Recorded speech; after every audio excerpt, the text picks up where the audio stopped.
Transmigrating is Danzo, starting with a low-quality sign-in system. Chapter 81. Danzo's interactions with them were not close, and their relationship was relatively distant. He temporarily put those thoughts aside, as he had arrived at the location where Kagami was. This was a newly established training ground near the Konoha hospital. Kagami's gaze swept sternly over the people in front of him, and just as he was about to say something, Danzo approached. Catching him in his peripheral vision, Kagami noticed Danzo's arrival immediately. Kagami immediately paused his lecture and greeted him with a slight smile. "Yo. Danzo, what brings you here?" Danzo didn't rush into pleasantries, he wanted to get straight to business. He walked directly to Kagami's side and said straightforwardly, "Kagami, that thing I talked to you about last time, can it be done?" Hearing this, Kagami thought for a moment, then nodded and replied, "Are you talking about the guard post? I've discussed this matter with several elders and key members of the clan. After initial communication, quite a few people are willing to participate. However, the specific selection of personnel will be up to you. When the time comes, I'll just take you to the clan grounds." Danzo nodded in satisfaction, and the two briefly discussed the details. Seeing that the people behind him were still waiting for Kagami to train them, Danzo didn't disturb him further and took his leave. On the Uchiha side, with Kagami's connection, progress was exceptionally smooth. However, Danzo knew that the real challenge was yet to come. Convincing the Hyuga clan to guard the gate was the true test. The Hyuga clan's residence was not difficult to find, its clan grounds were located in an area near Konoha Boulevard. When Danzo leisurely arrived at the entrance, he was surprised to find someone already waiting there. This person was none other than Hyuga Kagaya, the current clan head of the Hyuga clan. Fictional character. Before Danzo could speak, Hyuga Kagaya nodded slightly. "Hokage-sama, I've been waiting for a long time." Hyuga Kagaya, having learned of Konoha's new policy and the change of personnel at the village gate, had anticipated this matter. When it came to seeing through transformation jutsu, only two clans in all of Konoha could do it with ease. One was the Uchiha clan, and the other, of course, was their Hyuga clan. What the Hokage did after leaving the central plaza was not difficult to deduce. Hyuga Kagaya knew that the current Hokage had an Uchiha friend. Both came from under Senju Tobarama's tutelage, so it was clear that the Hokage's primary negotiation target would undoubtedly be the Uchiha. Hyuga Kagaya slightly turned his body, gesturing for Danzo to enter the compound for a detailed discussion. Danzo didn't refuse, he had come for this very reason. Upon reaching an elegant and unique courtyard, the two sat opposite each other at a tea table that had already been prepared. "Hokage-sama." This. Hyuga Kagaya's lips moved slightly, as if he had something he wanted to say. Seeing the Hyuga clan head's hesitant expression, Danzo didn't plan to beat around the bush. He said directly, "Clan head Kagaya, regarding assisting with the village gate's security, what are the Hyuga clan's thoughts?" Hyuga Kagaya heard this and immediately spoke without hesitation, "Hokage-sama, you needn't worry. The Hyuga clan is willing to share Konoha's burdens, the entire clan is at your disposal." Watching the Uchiha clan go from being monitored to gradually integrating into Konoha. Other clans also rallied towards Konoha and towards the Hokage's lineage. Hyuga Kagaya knew that if they didn't do something soon, the Hyuga clan might be left behind by the times. Even if it was just for his son, who was about to be born, he had to make a change. Over the years, although their Hyuga clan was nominally among Konoha's prominent families, they were infinitely distant from the Hokage's lineage and Konoha's core affairs, with very little interaction. Even when the second Hokage established the Ninja Academy back then. When inviting the first batch of members, the Hyuga clan refused. The clan elders felt, how could the Hyuga clan be so noble as to study with commoners? At that time, Hyuga Kagaya was not yet the clan head and had no power to decide on this matter. Otherwise, he would have certainly gotten involved. Perhaps he could have even had a junior who was a Hokage's disciple. Thinking about it now, the elders' remarks were truly laughable. Hearing the Hyuga clan head's straightforward, even proactive, answer, Danzo was slightly taken aback. This was completely different from his anticipated scenario of repeated haggling, or even resorting to force. He had originally thought that convincing the Hyuga clan would require great effort and eloquent persuasion. He never expected that the other party would be so understanding. He had even meticulously prepared 30 methods to convince the Hyuga clan on the way here. Now, it seemed, not a single one had been used, and it was already resolved. However, since the outcome was excellent, Danzo was happy to relax.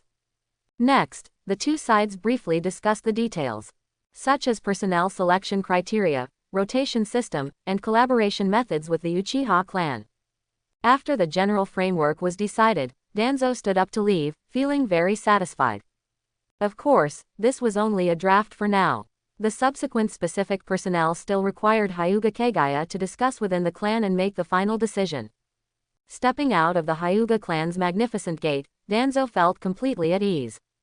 Important matters concerning village security and clan relations completed so smoothly. This feeling was just too great. Danzo was in an excellent mood, self-mocking in his heart. 3 things for Konoha village in half a day. My speed, even the office brother, can't beat me. Referring to doing what needs to be done for the land of fire. The busy days still needed to continue. Time, like a wound-up clock, flew by rapidly. In the blink of an eye, 3 more months had passed. Danzo's plan for the Uchiha and Hyuga to guard the gate had been implemented and was now in effect. The new policy, the Konoha Population General Inspection Plan, was also largely completed. During this period, many spies from other villages attempting to fish in troubled waters were also apprehended. As Danzo expected, most of them were Kumogakure and Iwagakure scouts. Danzo showed a cold smirk. Sure enough, it's those guys from these 2 villages again, always restless. Does that third rakeage fellow want to pull some stunts as soon as he takes office? Can't he learn from the cage and just stay in the desert tinkering with his broken puppet jutsu? Or learn from the Mizukage, and just mess with his own village people? Thinking this, Danzo had a flash of inspiration, seemingly remembering something. He frowned slightly. The Hidden Mist Village's Bloody Mist policy didn't seem to come from the third Mizukage's hands. Instead, it was some old guy who secretly controlled the Mizukage. Danzo muttered, Lao Ban, this guy, thought he was far-sighted, but wasn't he still tricked by the great filial son? Pitiable and tragic, should I do something? The words that slipped out made him feel a bit absurd himself. However, if he truly ignored Uchiha Madara and let him continue to cause trouble, it probably wouldn't be long before the ninja world would fall into chaos again. Danzo carefully considered the feasibility of this event. He weighed his own strength and chips. With his current strength, could he take on old Madara? Could Byakugo combined with the 8 gates released formation power take on Susanoo? Could his chakra reserves take on old Madara, who had White Zetsu as a portable charger? Besides, he truly desired Uchiha Madara's soul. After he enlightened Madara and helped him bring back his younger brother, would Madara still pursue the Eye of the Moon plan? It was a pity that the Soul Society fragments had not yet been fully collected. He hadn't even started the plan to revive Tobirama. How could he have time for such trivial matters? Danzo shook his head slightly, sighing involuntarily. He slumped powerlessly into the Hokage's office chair, closing his eyes tightly, as if he had fainted. His strength was still insufficient. Uchiha Madara had many tricks up his sleeve, and he truly wasn't confident. Aside from his own mid-cage level strength, he had no other powerful trump cards. Moreover, the dog system seemed to be getting more and more frustrating. Daily sign-ins yielded only 10 or 20 black pot coins, even though the maximum limit should have been 1,000. Yet, he had never received that amount since he started signing in. At this rate, when would he gather all the fragments? Danzo pondered while summoning the low-quality system panel. His gaze swept over the top right corner. His black pot coins balance had reached 12,000. Without a word, he immediately exchanged for a small Soul Society fragment. The scene shifted, and Danzo's gaze fixed on the golden roulette wheel spin count. Almost a year had passed, and he had accumulated 30 draws again. He decided to go for it. However, before officially starting the lottery, there was one important task to complete.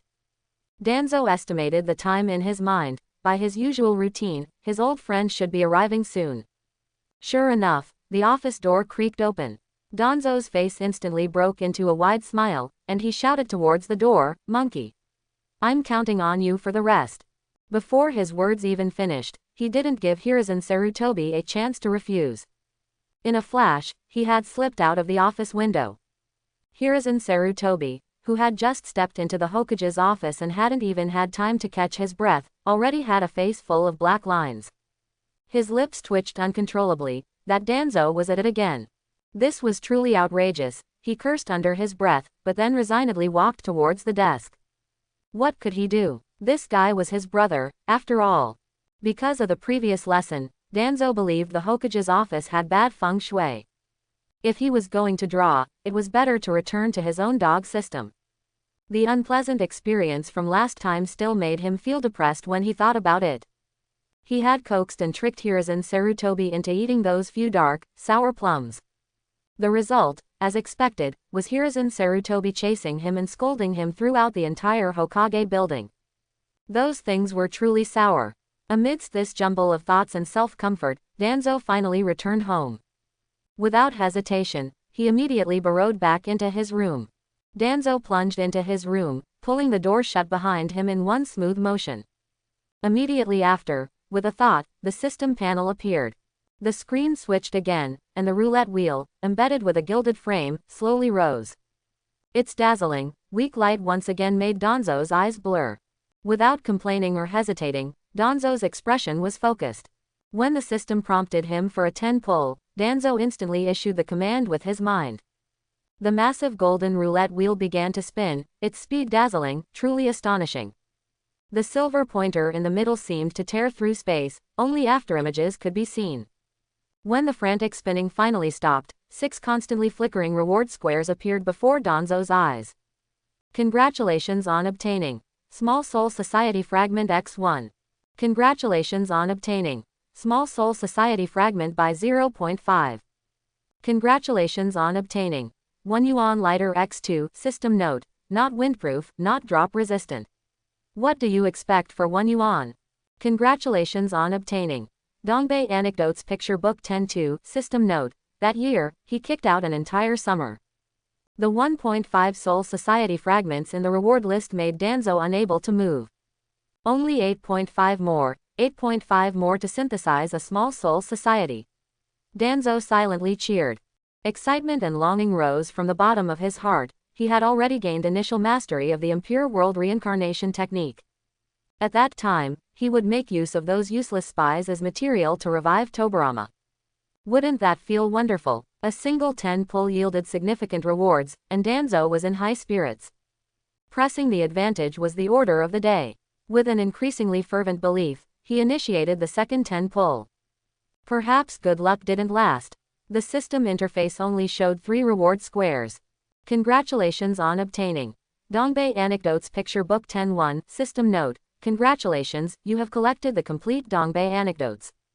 Congratulations on obtaining Black Bull Squad Uniform X1. System note: Otherworld Magic Knight Squad Uniform, pure cosplay prop, utterly useless. Congratulations on obtaining Zanpakuto Fragment X1. Danzo couldn't help but frown at the first 2 useless items. When the Zanpakuto fragment appeared in the 3rd slot, it suddenly brightened his mood. His psychological expectations had already dropped considerably. Now, getting 1 useful item from a 10 pull felt like a win. He was not discouraged by this. Instead, his eyes grew even more fervent. He mentally restarted the roulette wheel. This was the 3rd round, and also the last. In the depths of his being, he had a strong premonition. Today, he would definitely be able to synthesize something. With a feeling of anticipation, the golden roulette wheel slowly came to a stop. 4 reward squares flickered before his eyes. Congratulations on obtaining Disposable Chopsticks X2. System note: clean and hygienic. What are you waiting for? Pick up some food. Congratulations on obtaining Zanpakuto Fragment X1. System reminder: you have collected 10 fragments. Do you wish to synthesize a Zanpakuto? Congratulations on obtaining Cloak of Justice X1. System note: Otherworld Marine Standard Cloak, pure cosplay prop, utterly useless. 30 draws were exhausted, and Danzo directly ignored the 3 junk items. His gaze was sharp, fixed intently on that system reminder. The system interface switched, and he eagerly placed his thought on the synthesis prompt. Without the slightest hesitation, at this moment, he had truly waited too long. Synthesize. As Danzo shouted in his heart, the Zanpakuto fragments began to converge towards a single point. Within the brilliant stream of light, countless phantom images of Zanpakuto appeared. There was Hiranmaru, seated upon the frosty sky, and the shattered Kyoka Suigetsu. There was also the scattered Senbon Sakura, and Ashizogi Jizo with its claws extended. But all these were glossed over, the fragments fully converged, forming a short sword. The short sword had an ancient, simple design, and its blade was snow white. Despite its seemingly ordinary appearance, it quietly exuded a chilling sharpness. Synthesis complete. Congratulations on obtaining Zanpakuto Divine Spear. Danzo's body trembled slightly, not from fear, but from excitement. He tightly grasped the ancient hilt of Divine Spear. Recalling, he chanted in a solemn tone, "Shoot to kill. Divine Spear." The Shikai command was uttered, but the expected blade extension or form change did not occur. The sudden silence was the most dreaded, making the scene extremely awkward. Danzo stood frozen, his face filled with bewilderment. Looking at the short sword lying quietly in his hand, he seemed unwilling to accept reality. Why couldn't he wield the Zanpakuto he had worked so hard to obtain? What can I say? The words slipped out subconsciously. What else could he say? In his confusion and depression, he suddenly remembered that there seemed to be a system introduction he could view. For such an item, the system usually provides a detailed introduction once it's acquired. The system introduction felt like a lifeline. Danzo didn't think much and quickly opened it. Item name: Zanpakuto Divine Spear. Item source: Guardian Extracted Fragments, Replicated 1-1. Co-owner: Gote 13, Captain of the 3rd Division, Jinichi Maru. Shikai ability: the blade instantly extends or shortens its length, with extremely fast attack speed, catching the enemy off guard for a fatal blow. Item status: not activated, repels the Guardian's power. Troubleshooting: the Zanpakuto power system differs from the current physical body energy system. How to activate: only a dead person, or soul body, can resonate and guide its true power. Summary: until the Zanpakuto or your physical body is modified, Divine Spear is scrap metal in your hands. Looking at the system's detailed explanations, Danzo felt a rush of blood to his head. He couldn't hold back anymore and immediately cursed, "System, what the hell are you doing? What is this junk? I painstakingly saved up for this. And you're telling me this? The power systems are different. I can't use it." After a violent emotional outburst, Danzo breathed heavily. His gaze swept over the system again, fixating on the summary. "Before modification," he murmured, carefully pondering the meaning of the words. Danzo's eyes lit up, his anger replaced by clarity. Could it be? There are still items that can modify it. Although his mood calmed slightly with this hope, the huge disappointment was still hard to shake off. He had originally thought that the Zanpakuto could become his trump card. Now, all that expectation had turned into a bubble, a false joy. Danzo smiled bitterly and shook his head, letting out another sigh. His finger traced the snow-white blade of Divine Spear. He truly wanted to use it. After a brief period of dejection, he forced himself to calm down. He had made it through so many years, how could such a small setback defeat him? Danzo's thinking began to shift, and he had a new idea. Since he couldn't use it, he could give it to someone else later. For example, Tobarama-sensei. Would his power system change after entering the Soul Society? Since he was already in a dead state, there shouldn't be any restrictions, right? With a plan decided, Danzo dejectedly put away Divine Spear. The satisfaction of synthesizing was gone, replaced by regret and loneliness. The superstition of drawing at home seemed to actually work, but perhaps he himself was incredibly unlucky. Lady Luck always seemed particularly harsh on him, with every good thing within reach slipping away. Thousands of complaints condensed into this one sentence. Danzo didn't know what words to use to express his utter despair. The next morning, Danzo appeared at the Hokage's office door with faint dark circles under his eyes, looking dispirited. Clearly, he hadn't recovered from yesterday's depression. It was the first time he had been so depressed. Even when he was unlucky in the past, it wasn't like this. Without his usual forcefulness, Danzo slowly pushed the door open. The sight that greeted him made him slightly stunned. In the office, Hiruzen Sarutobi sat in the office chair, writing furiously. He looked like a zombie drained of life. He looked even more dispirited than Danzo did now. Apparently, from the moment Danzo ran off yesterday, Hiruzen Sarutobi had been busy until now. On both sides of the desk, piles of pending documents were stacked like mountains, completely unchanged. Seeing Danzo appear, Hiruzen Sarutobi laboriously lifted his eyes, not even bothering to argue. Facing such a quiet monkey, Danzo felt even more uncomfortable. He sighed softly, slowly stepped forward, and gestured for Hiruzen Sarutobi to rest. "Leave it to me." Danzo, uncharacteristically, didn't tease but spoke with an undeniable seriousness. Once he immersed himself in work, he forgot about time. When he looked up again, it was already noon. The quill pen had just been set down when the office door slowly opened.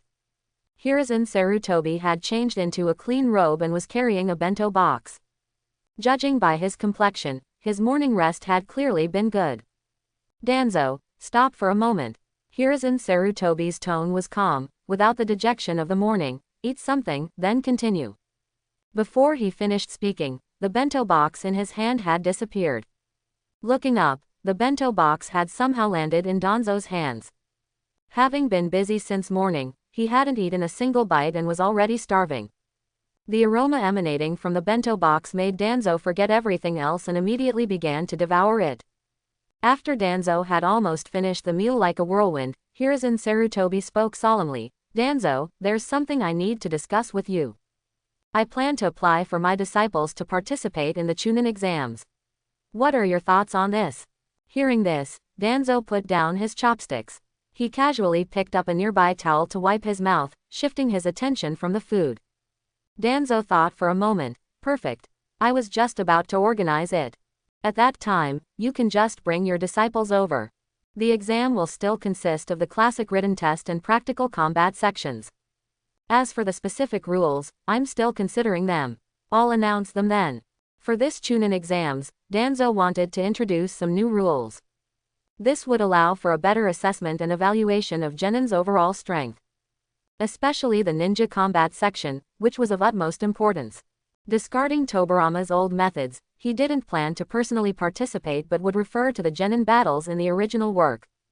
Several days later, at the Senju clan training ground. Previous Chunin exams had always been held here, and Danzo did not intend to change the location.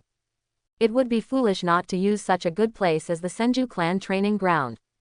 Danzo stood with his arms crossed, his gaze sweeping over the 5 young genin in front of him. He said in a deep voice, "Do you understand the rules for this written test?" Tsunade, Orochimaru, Maeda Dai, Tsukumo Hitaki, and Kato Dan all nodded repeatedly. This written test would follow the previous rules. Cooperation and peeking were allowed, as was cheating, as long as Danzo didn't discover it. If cheating was discovered by Danzo, the examinee would be immediately disqualified. The exam time was shortened to half an hour. The test paper contained only 1 sheet, and the questions were all simple, basic content. Don't assume that basic means easy. Often, the more basic the content, the easier it is to make mistakes due to overconfidence. Even Danzo himself had spent a long time honing these basics back in his day. Compared to Danzo's experiences, these newcomers were still too green. His gaze swept across the room, and he announced in a deep voice, "The assessment begins." As soon as Tsunade received the test paper, she quickly scanned it a few times, and her brows couldn't help but furrow slightly. She understood all the knowledge involved in the questions and was proficient in it. However, the phrasing and questioning methods contained some traps. This required constant deduction to solve them. What she hated most was this kind of purely theoretical exam. In the Ninja Academy, her written test scores often barely passed. In stark contrast to her was Orochimaru, not far away. In stark contrast, Orochimaru was not far away. After he received the test paper, he merely scanned it quickly. A smile appeared on his pale face. These questions, in his opinion, were simple and fundamental. But the transformation of traditional question types made him quite interested. Maeda Dai's face flushed red. He found that the content he used to memorize by rote. Those patterns and knowledge points seemed useless in this exam. This test paper focused more on examining the flexible application of knowledge. It tested on-the-spot reaction ability and logical reasoning ability. Coincidentally, this was not his area of expertise. It wasn't that he couldn't start writing, but that the problem-solving ideas required him to expend all his mental effort in calculation. What he truly worried about was not having enough time for the exam. With his problem-solving speed, could he really finish it in half an hour? Tsukumo Hatake and Kato Dan were much calmer. They looked at the test paper, sometimes nodding, sometimes shaking their heads. Their expressions were focused and serious, and their pens did not stop. The half-hour assessment time quietly slipped away amidst the rustling sound of everyone's pens rubbing against the test papers. Stop writing. The quiet atmosphere of the examination room was broken by Danzo's words. He emphasized again, "The exam is over. Everyone leave the examination room immediately." This was a reminder, and also a warning. Half an hour passed, with the 5 individuals lost in their own thoughts. When Danzo appeared again at the training ground entrance, his feigned serious expression instantly solidified the somewhat relaxed atmosphere. During the wait, the 5 had evidently engaged in a simple discussion about the written exam they had just taken. At this moment, they were discussing the possible outcomes. Upon seeing Danzo appear, they straightened their backs like startled birds. 5 gazes simultaneously fell on Danzo, awaiting the pronouncement of their fate. Danzo did not prevaricate, directly pulling out a scroll from his Y and beginning to read out the scores. Tsunade, 61 points, Might Die, 60 points. Both barely passed, and when Danzo read their names, their hearts were in their throats. Because these 2 guys hadn't even finished the entire test paper. Were they lucky? But luck is also a kind of strength. Hearing that they had barely passed, Might Die and Tsunade both let out a long sigh of relief. Their hearts, which had been suspended in midair, finally settled. Orochimaru, perfect score. As he read this score, Danzo's expression was calm, without a hint of praise. Because he believed that the result was natural, Orochimaru never caused anyone to worry. Tsukumo Hatake, 88 points, Kato Dan, 86 points. The 2 were quite excellent, having answered most of the questions correctly. Before the 5 could fully process the written exam results, Danzo had already neatly put away the scroll. He looked up again, as if the written assessment was just an appetizer. Danzo surveyed the 5, and after ensuring their attention was focused, began to announce, "Now, I will announce the rules for the second exam." Danzo's gaze swept across the room, his tone steady and unquestionable. "Next, we will proceed with the practical combat assessment.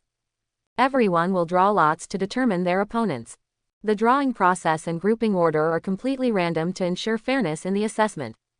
Due to the number of participants, some people will have a bye in the first round of drawing.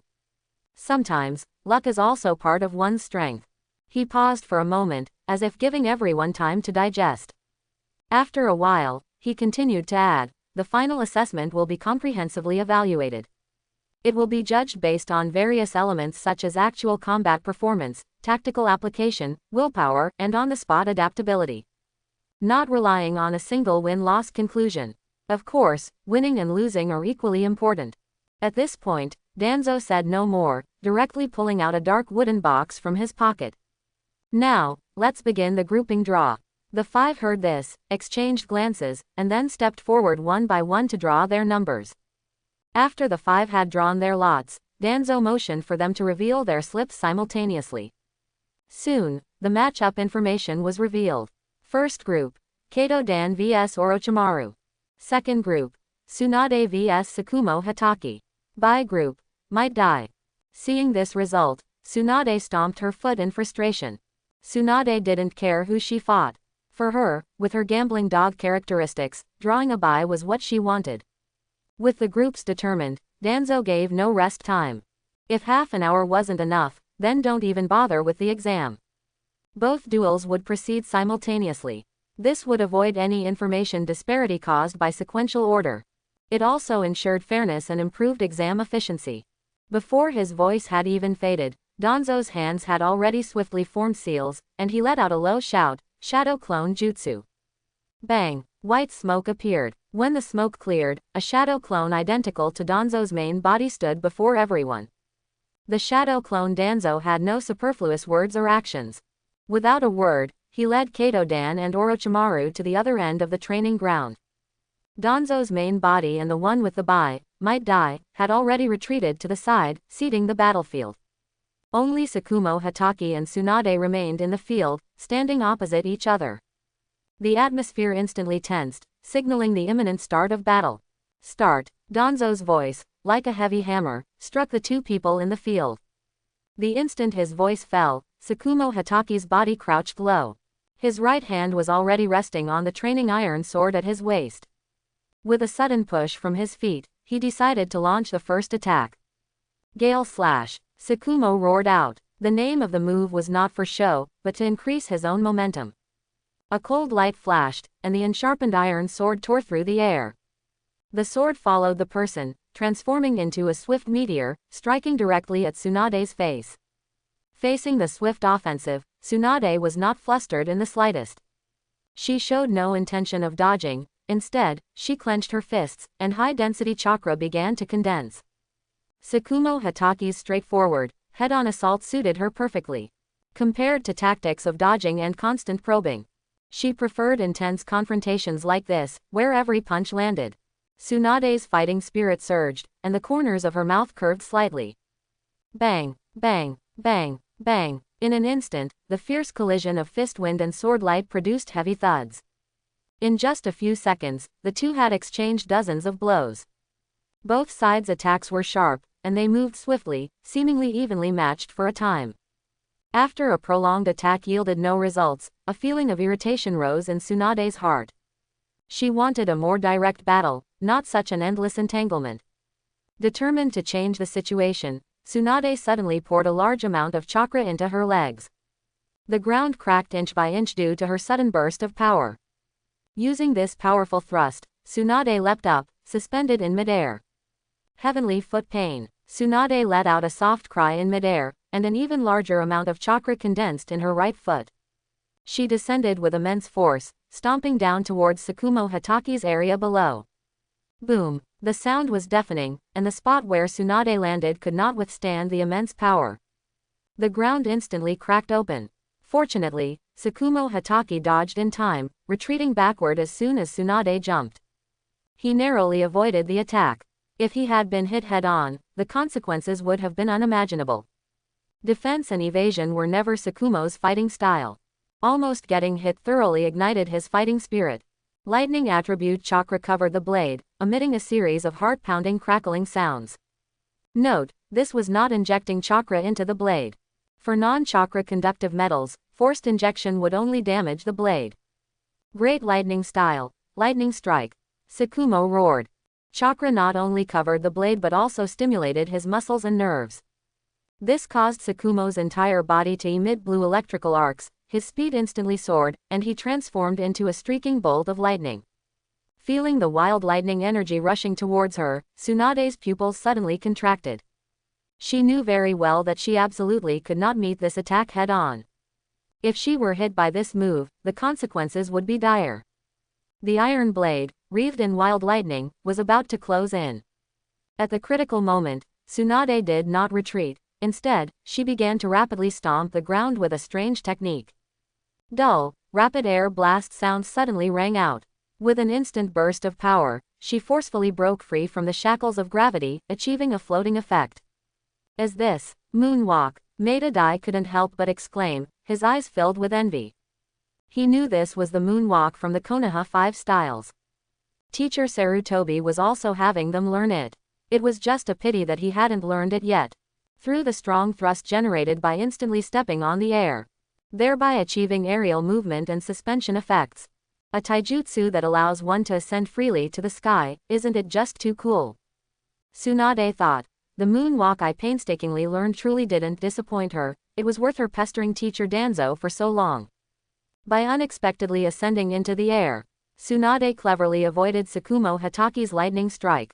Tsukumo's attack missed, and his brow furrowed slightly. He hadn't expected Tsunade to have already learned a technique like moonwalk. The lightning strike's consumption was considerable, leaving him slightly out of breath. How could Tsunade let go of such an opportunity for revenge? She bounced continuously in the air, flexibly stomping repeatedly. At the same time, her left fist was clenched, and emerald green chakra energy frantically condensed on her fist. To ensure the power of this strike, she mobilized 2/3 of the chakra in her body. This was a huge gamble. She wanted to end the battle completely with this one strike. Tsunade's eyes were sharp, scanning the battlefield below. Like a hawk locking onto its prey, she pinpointed Tsukumo Hataki's position. The energy in her hand grew more and more surging, the time to strike was now. With her fighting spirit reaching its peak, Tsunade let out a delicate shout, adamantine fist. The wild chakra condensed in her left fist suddenly contracted. The intense power that erupted from it startled Maeda Dai. Even dozens of meters away, he could sense its power. Using the momentum of her descent, Tsunade's immensely powerful strike slammed fiercely towards Tsukumo Hataki below. Tsukumo reacted extremely quickly, rapidly retreating. However, the range of Tsunade's attack exceeded his expectations. The cracking of the ground was merely the prelude to the adamantine fist. Just when Tsukumo thought he had dodged, the emerald green chakra that slammed into the ground did not dissipate. Instead, it began to spread and permeate. Supplemental strength. Tsukumo Hataki's eyes narrowed, but it was already too late. Mount Myoboku. Little Jiraiya, come eat. Lord Shima's voice was incredibly penetrating, carrying from the herb garden to the study. The words, eat food, were like a keyword. Jiraiya, standing alone and lost in thought on the edge of a cliff, couldn't help but shiver, his whole body trembling. He really didn't want to experience the taste of a bug feast again. It had been over a year since he came to Mount Myoboku to train. The warm and hospitable Lord Shima would call him for meals every time it was mealtime. Day after day, without fail. He remembered one time when he really couldn't refuse. Finally, he bit the bullet and tried it once. That day, Lord Shima and the others happened to be eating fresh food. What was fresh food? Good heavens! It was live bugs, still wriggling, colorful bugs. The visual impact was comparable to the demonic illusion, hell viewing technique. And that strange texture, just thinking about it made Jiraiya's scalp tingle. It was sticky and slimy, soft and slippery. Even now, recalling it, that sensation seemed to linger on his tongue. That single experience made him secretly vomit for half a month. Lord Shima, I won't eat. I'm not hungry yet, really. Jiraiya quickly yelled back, seemingly afraid that Lord Shima wouldn't agree. He added, it's just that I'm at a crucial point in my training right now. I really can't leave, next time for sure. However, the so-called crucial moment was pure nonsense. What crucial moment? He was just bored, chewing on a blade of grass, sitting on the cliff edge, spacing out. He wasn't doing anything at all, just daydreaming and clearing his mind. Training was so tiring. Not only did he have to complete Mount Myoboku's arrangements, but he also had to complete teacher Danzo's training. Life was truly without hope. His daily companions, besides the cold, silent toad statues, were the rather ill-tempered Gamabunta. Everywhere he looked, there were all sorts of toads. It had to be said, the toads grew really fast. In just 1 year, Gamabunta had become 3 times bigger than him. He didn't know how much longer he would have to stay on Mount Myoboku. He truly missed Konoha village. Especially the steaming hot dishes, the fragrant grilled meat. Just thinking about it made his mouth water. Compared to bugs, these were what humans ate, right? How were Tsunade and Orochimaru doing? They must have already started going on missions, maybe even become chunin by now. That's great. I want to go on missions too. Jiraiya murmured, his tone full of longing. Performing various missions, honing himself through them, protecting his comrades, protecting the village. This was what he truly wanted, not to be cooped up here training. His dream had always been to become a ninja who would be recorded in history. And there was that hidden thought in his heart, to become a novelist famous throughout the ninja world. Sometimes he even had the absurd thought, would he turn into a toad? His current breathing technique didn't even seem human, but like the toads of Mount Myoboku. Life was monotonous and boring. Besides the training at Mount Myoboku, he also needed to complete teacher Danzo's arrangements. He was either training or on the way to training. Could he really become stronger? I really want to find someone to spar with. Jiraiya mumbled. Fukasaku Sage said that if he wanted to leave Mount Myoboku, he had to master the secrets of sage art and be able to freely control natural energy before he could leave. But when would he be able to learn that sage jutsu? He asked every day, tirelessly. But Fukasaku Sage's answer was always the same. Little Jiraiya, don't rush. Your body isn't strong enough yet. But he could clearly lift a 200-pound rock. Even with training, it was completely fine. What exactly counted as a strong body? He looked down at his increasingly solid muscles. His heart was filled with confusion and a hint of grievance. My name is Tsunade, born in the 10th year of Konoha. Don't mind the address issue. The first Hokage is my grandfather, and the second Hokage is my great-uncle. After graduating from the Ninja Academy, I began training under my teacher, who is also known as the third Hokage. The granddaughter of the Hokage, this identity might seem glorious and enviable to outsiders. But for me, it often brings an indescribable sense of unease and burden. I truly dislike it. Behind these titles, what did our family truly gain? This thought often crosses my mind. Did my grandfather overexert himself fighting to establish the village, ultimately dying of illness? Or did my great-uncle perish in a conspiracy orchestrated by ninjas from another country? It's Konoha year 23, and I'm only 13.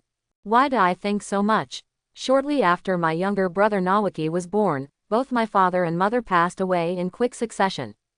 Our large home suddenly became desolate. Those people told me they died of a sudden illness, but is that truly the case? Is there a 1 in 10,000 chance they were ambushed or persecuted by others? Sometimes, I can't help but think obsessively. Is the source of all misfortune the village?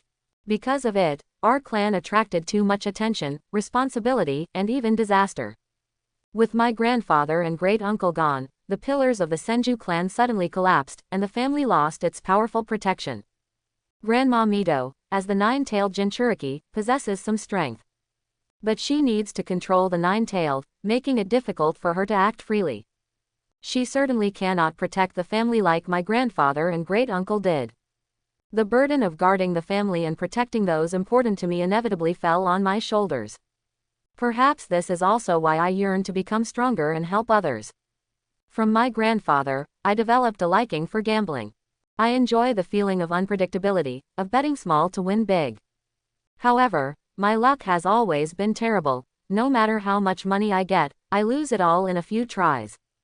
Fortunately, in life, luck seems to be on my side.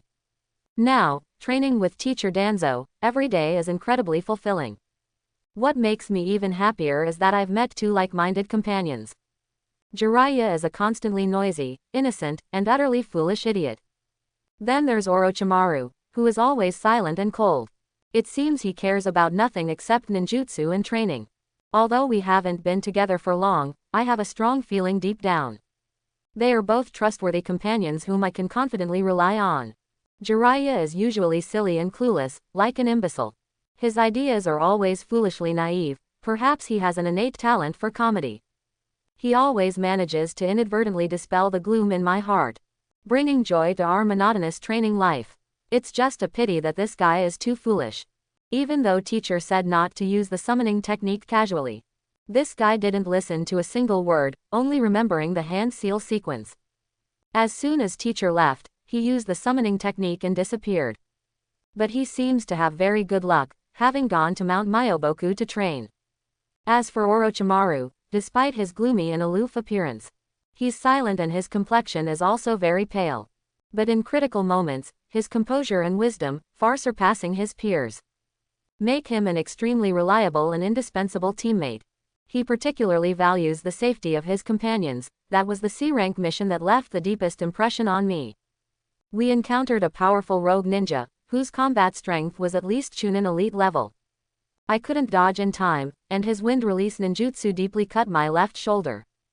At that moment, I was completely frozen. It was the first time in my life I had faced such a crisis. But then, Orochimaru unhesitatingly stood in front of me. His eyes were sharp, and a high-density chakra sphere, constantly rotating, condensed in his palm. I knew this was a new ninjutsu teacher Danzo taught him, called Rasengan. He slammed the Rasengan into the rogue ninja's abdomen, killing him instantly. At that moment, his not-so-broad back gave me an infinite sense of security. Training and going on missions with teacher Danzo, Jiraiya, and Orochimaru. Even just bickering with Jiraiya, I feel very happy. Although teacher Danzo's training is strict, he also often likes to joke with us. But I clearly feel that I am becoming stronger and stronger. Especially the strength of 100 seal ninjutsu created by teacher Danzo. I am absolutely fascinated by it, as if this ninjutsu was tailor-made for me. It's what you created yourself. That instant burst of power makes me tremble with excitement. Teacher's novel techniques are simply unheard of to me, their names and effects are all strange. For example, moonwalk that allows one to walk on air, rankyaku that kicks out air slashes, and soru that is comparable to body flicker technique. I really don't know how teacher Danzo came up with these, they're incredibly amazing. They're all copied. However, teacher Danzo always seems to be in a tense atmosphere. Despite his seemingly cynical demeanor, I often hear him muttering to himself. Teacher always says, "Time is running out, there isn't enough time, I must become stronger." This puzzles me greatly, he's already so powerful. Even the cages of other villages are no match for him. But what else could make him feel uneasy? Where does that invisible pressure truly come from? Could it be that teacher possesses the ability to foresee the future? Is the future he sees not good? Or does he know some unknown secrets? I don't really care about these things. My deepest, most simple dream is actually very straightforward. I just hope the people by my side don't leave again. Grandma Mito, Nawaki, Teacher Danzo, Orochimaru, Jiraiya. I just want them to live safely and well. I never want to endure loss again, not even once. I truly hope that these days can last a little longer. I hope this hard-won peace can last long, forever. Useless. Dead last. Someone who can't learn ninjutsu, do they even deserve to be called a ninja? Why? Why did the dead last graduate?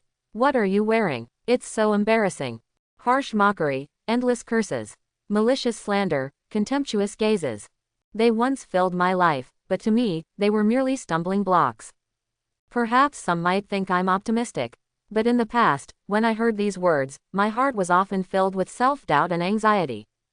However, the me of now is completely different. My heart is incredibly firm, I will no longer be swayed in the slightest by external voices. My name is Maida Dai. Just as these people say, I can't use ninjutsu, nor genjutsu, and I haven't even mastered the most basic three-body technique. Even so, I have become a recognized ninja in my own way. Why can't someone who only uses taijutsu become a true ninja? Can the rules of this world not be changed? Why is it that my sweat and effort always result in slander, curses, denial, and disdain? During that period, deep confusion and anxiety almost swallowed me whole. The turning point in my destiny occurred after I graduated from the Ninja Academy. That year, I was fortunate enough to meet two mentors who changed my life. One was Hiruzen Sarutobi, the Hokage's aide, and the other was Danzo Shimura, the third Hokage. Initially, my heart was full of confusion and unease. Why was someone as mediocre as me, a dead last, placed in the same class as those two geniuses? My grades always hovered around the passing line. Compared to their brilliance, I seemed completely out of place. The Ninja Academy's class assignment mechanism allowed the squad leaders to select their own students. Therefore, I was puzzled as to why teacher Sarutobi chose me. It wasn't until later that I understood. Everything started because of a single sentence from teacher Danzo. I heard that even teacher Sarutobi himself was very puzzled at first. Why would teacher Danzo value an unknown person like me? This confusion gradually faded after I began to practice the nin taijutsu created by teacher Danzo. This set of taijutsu perfectly suited my fighting style.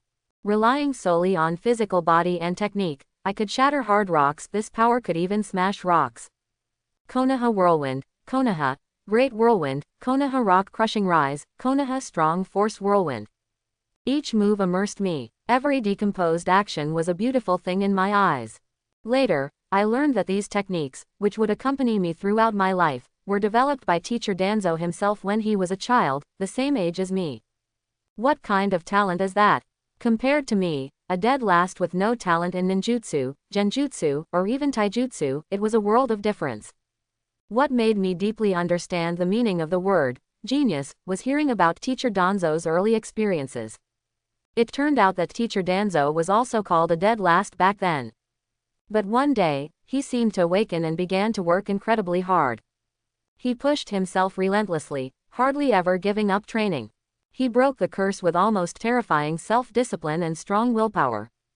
Effort is useless. How is effort useless? In just a few years, teacher Danzo caught up with his peers. And he grew all the way to this point, becoming a powerful and reliable Hokage. Teacher Sarutobi even mentioned with a smile that the green jumpsuit I wore was exactly like the one teacher Danzo wore during his early training. During that time, teacher Danzo wore such green attire. He endured countless arduous days and nights, shedding countless drops of sweat, to achieve his current stature. It was also during those years filled with sweat that teacher Danzo developed these nin taijutsu techniques. My two mentors taught me without reservation. I not only learned scientific weighted training but also the spirit of perseverance. Teacher Danzo is not a genius in the traditional sense. Even today, I can still see him training desperately. As the weights gradually increased, I could clearly feel myself getting stronger. My strength and speed were increasing little by little. I finally saw my potential and the future ahead. So, I worked even harder. I pushed myself to the limit, maximizing everything I could improve: weights, strength, stamina, speed, and endurance. However, things didn't go as planned. I still wasn't as strong as Tsukumo Hatake and the others. It seemed I was starting to feel lost again. Why was I training like this? What was the point? Can the path of taijutsu truly not surpass its limits? As I fell into confusion, teacher Danzo appeared again, pointing me in a new direction. He showed me an unprecedented, unconventional path. That ultimate secret technique, the 8 gates released formation, cleared the fog from my mind, like seeing the clear sky after rain. No need for words, I knew this was another crystallization of teacher Danzo's wisdom. Is everything created by Danzo? He is simply a genius who constantly creates miracles. To be able to conceive of such a wonderful, logic-defying forbidden technique. By opening the 8 gates within the human body, one could achieve the effect of breaking through limits. Especially the final gate of death, as its name suggests. Once opened, it meant burning out completely, with little chance of survival. But in contrast, it unleashed destructive power that surpassed all limits and shook everything before the flame of life was extinguished. Teacher Danzo solemnly warned me. The most important thing in practicing this technique is self-restraint. Pursuing power and acting recklessly is unacceptable. These words have since been deeply embedded in my heart and will serve as my creed for life.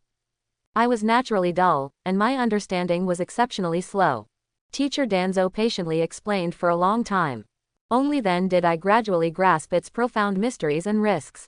My teacher often encouraged me to look forward, not to give up. Let past setbacks and failures remain in the past. The future path needs to be chosen and forged by oneself. May I ask where the road lies? The road is right underfoot.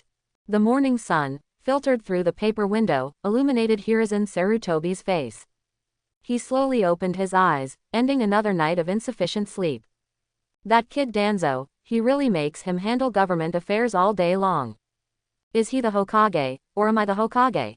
After a simple wash-up, Hiruzen Sarutobi went to the living room. What's the plan for the morning? Bawako handed him the utensils. Let's go to the training ground, Hiruzen said, taking the bowl and chuckling. It's been a while since I personally instructed my disciples. On the Sarutobi clan training ground, Hiruzen Sarutobi was limbering up. He was dressed simply today, in a basic training outfit. Tsukumo Hatake, Maida Dai, and Kato Dan were each training. Seeing him approach, they quickly bowed. Teacher Sarutobi. Hiruzen Sarutobi waved his hand. Continue training, I'll watch from the side. It's been a while since I guided you all. He walked to a corner of the training ground and quietly watched the 3. The 3 were also very diligent, grunting and puffing as they completed their daily training. Just then, a figure appeared before him. Monkey, I knew you old guy would be here. Danzo shouted mischievously. Danzo pulled a long face. What's wrong with you? You haven't handled the government affairs, but you have time to guide training here. Hiruzen Sarutobi's face was covered in black lines. Danzo, despite being the Hokage himself, preferred to dump all the government affairs on him. He truly didn't know who the Hokage really was. Danzo chuckled. Forget it. Anyway, I had a shadow clone handle it.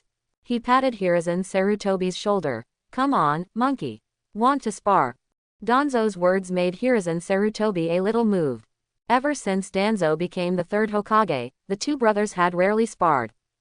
Today was a good coincidence, perhaps they should have a good fight. Hearing that their 2 teachers were going to spar, the 3 young men who were training vigorously stopped. They all looked at Danzo and Hiruzen Sarutobi with curious eyes. Hiruzen Sarutobi smiled. Alright. Then let's go. With that, Danzo didn't hesitate and instantly made his move. Konoha Whirlwind. A powerful, Heavy blow instantly pushed Hiruzen Sarutobi back several steps. Hiruzen Sarutobi remembered. It was this feeling. The pleasant feeling from before seemed to have returned at this moment. He laughed heartily. Danzo, watch me. Konoha. Great whirlwind. Hiruzen Sarutobi returned the blow, and Danzo retreated slightly. Monkey, I didn't expect you to learn my move too. Didn't you say you'd teach it to Might? If I don't learn it, how can I teach it? Hiruzen Sarutobi said with a smile. The two engaged in a hearty sparring session, their colliding fists raising waves of air. Maeda Dai, Tsukumo Hitaki, and Kato Dan watched, dumbfounded. So, the duels between strong individuals, every move is so imposing. Perhaps their two teachers could instantly kill them with just one strike. Their teachers are truly too strong. Half an hour quickly passed, and both were drenched in sweat. This feeling, they had not experienced for a long time. They seemed to have returned to their childhood, carefree, only needing to think about training every day. Hiruzen Sarutobi still remembered that his dream was to become Hokage. But after Danzo became Hokage, he found that the position of Hokage was not so easy to hold. He spent all his time helping Danzo handle government affairs. He didn't dare to imagine what it would be like if he became Hokage. What kind of situation would that be? Could his policies be better than Danzo's? He didn't think so. Under Danzo's leadership, the Uchiha, Hyuga, and all major clans were stable and peaceful. They all had ideas for integrating more into Konoha. Konoha Hospital was built, the Konoha new district was developed, and village entrance security was strengthened. These were all Danzo's ideas. He asked himself, if he became Hokage, he definitely wouldn't do as well as Danzo. The scene from that day still surfaced in his mind. When teacher Tobarama asked who would be the decoy, Danzo was the first to step up and take on the heavy responsibility. He admitted that he was still hesitating at that time. Perhaps from that moment on, he was not suitable to be Hokage. Perhaps, like this, it was the best outcome. Konoha was growing stronger day by day, and the development of each district was also moving in a good direction. Hiruzen Sarutobi was naturally happy. Teacher Tobarama would probably be very happy that the village could be so strong. At night, Hiruzen Sarutobi gently closed the door. Recalling the unforgettable sparring session from earlier today, Hiruzen Sarutobi's lips curved into a slight smile. Tonight, he should be able to get a good night's sleep. The emerald chakra dissipated, and Tsunade instantly appeared before Tsukumo. Her raised small fist signaled the end of this battle. It also declared her victory in the fight. A bright smile instantly bloomed on Tsunade's face as she looked at Danzo. The expression on her face, practically screaming, "Praise me," was almost overflowing. She held her head high, puffed out her chest, and proudly shouted to Danzo, "Danzo-sensei. How was that? Wasn't I amazing?" Danzo looked at the smug Tsunade, and a smile couldn't help but appear on his face. He reached out and ruffled Tsunade's soft golden hair, nodding, "Not bad, not bad.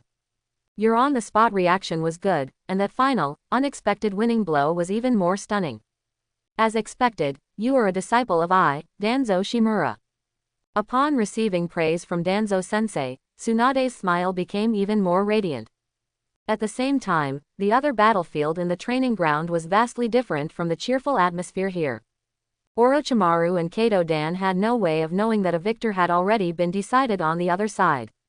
At this moment, the two were immersed in their standoff. In the arena, Kato Dan and Orochimaru were about 10 meters apart. But they maintained a state of near deadlock. Their gazes intensely clashed, but their bodies remained motionless. They were desperately searching for weaknesses in the other, neither having the idea to rashly make a move. Clearly, in the initial few rounds of engagement, both had realized that the other was not to be underestimated. Thus, the situation fell into this awkward state. During the silent standoff, a hint of sharpness flashed in Orochimaru's golden slit pupils. He felt that continuing like this was not a solution, and he grew impatient with the deadlock. At this moment, he made a certain decision, choosing to launch the first attack.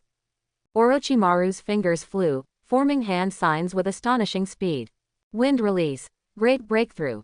As chakra was mobilized within his body, Orochimaru exhaled a hurricane from his mouth. Seeing Orochimaru make the first move, Kato Dan's eyes narrowed. His motionless body instantly reactivated. He also didn't hesitate, rapidly forming hand signs. snake, ram, monkey, boar, horse, tiger. Fire release. Great fireball technique. Kato Dan let out a low roar, his chest visibly bulging slightly as chakra frantically gathered. At this moment, Danzo, who had been silently observing the battle nearby, also brightened. These two finally got started. After the initial few rounds of probing, these two had been standing still like statues. Such a bizarre scene was truly perplexing. Danzo thought, do you both have Kamui's intangibility? Or are you just reacting to each other here? Boom. The next instant, the hurricane and the fireball violently collided. Wind fueled the fire, and fire borrowed the wind's might. For a moment, they again fell into a stalemate, making it difficult to determine superiority. Logically speaking, in terms of elemental attributes, fire should be able to counter wind. However, the wind release released by Orochimaru was unusually sharp and refined. It did not show a clear disadvantage even under elemental counter conditions. This, of course, was because Orochimaru had mastered wind release nature transformation. So-called nature transformation is a deeper understanding and mastery of chakra attributes. Orochimaru's wind release was no longer simple airflow. It carried powerful cutting and sharpness attributes. This also greatly increased the power of this wind release. Thus, it was able to contend with the elemental counter chain. In contrast, Kato Dan's fireball, though not small in scale, was ultimately a bit lacking. He relied more on the accumulation of chakra volume. It lacked the essential attributes of burning and explosion inherent in fire release. Neither chose to unleash their ninjutsu all at once. Instead, they both, by unspoken agreement, chose to continuously output chakra. They maintained the balance of the hurricane and flames in midair. It seemed they both wanted to defeat the other with their reserves and control. After several seconds of stalemate, Orochimaru's momentum remained undiminished. Kato Dan realized that this approach would definitely be useless. It would only increase chakra consumption without producing effective attacks. He made a decisive move, instantly cutting off his chakra supply. At the same time, his body retreated backward using inertia, preparing to reorganize his offensive. Almost the instant Kato Dan retreated, Orochimaru's neck snapped in a bizarre posture. The fierce hurricane, deprived of its opponent, instantly changed direction, heading towards Kato Dan. Although Orochimaru had excellent control, the previous stalemate still consumed a considerable amount. He knew that this meaningless confrontation could not continue. He needed a technique that could end the battle instantly. Dodging the residual effects of the wind release, a look of determination flashed in Kato Dan's eyes. He no longer wanted to passively evade, and instead swiftly charged towards Orochimaru. Facing Kato Dan's aggressive advance, Orochimaru felt it was exactly what he wanted. He needed more pressure to stimulate his mind. This way, he could come up with a decisive strategy faster. The clang of kunai against kunai was incessant, sparks constantly flying from the collisions. Orochimaru calmly fended off the attacks, his brain simultaneously working at high speed. After dozens of rounds of close combat, a clever plan had already formed in his mind. Orochimaru decided to use the new ninjutsu he had mastered. To achieve an unexpected, winning move. To successfully cast this jutsu, a perfect opening was still needed. He needed to create distance, then divert Kato Dan's attention in some way to achieve the final effect. With the plan set, after another round of engagement, Orochimaru suddenly retreated. At the same time, his hands rapidly completed the hand signs.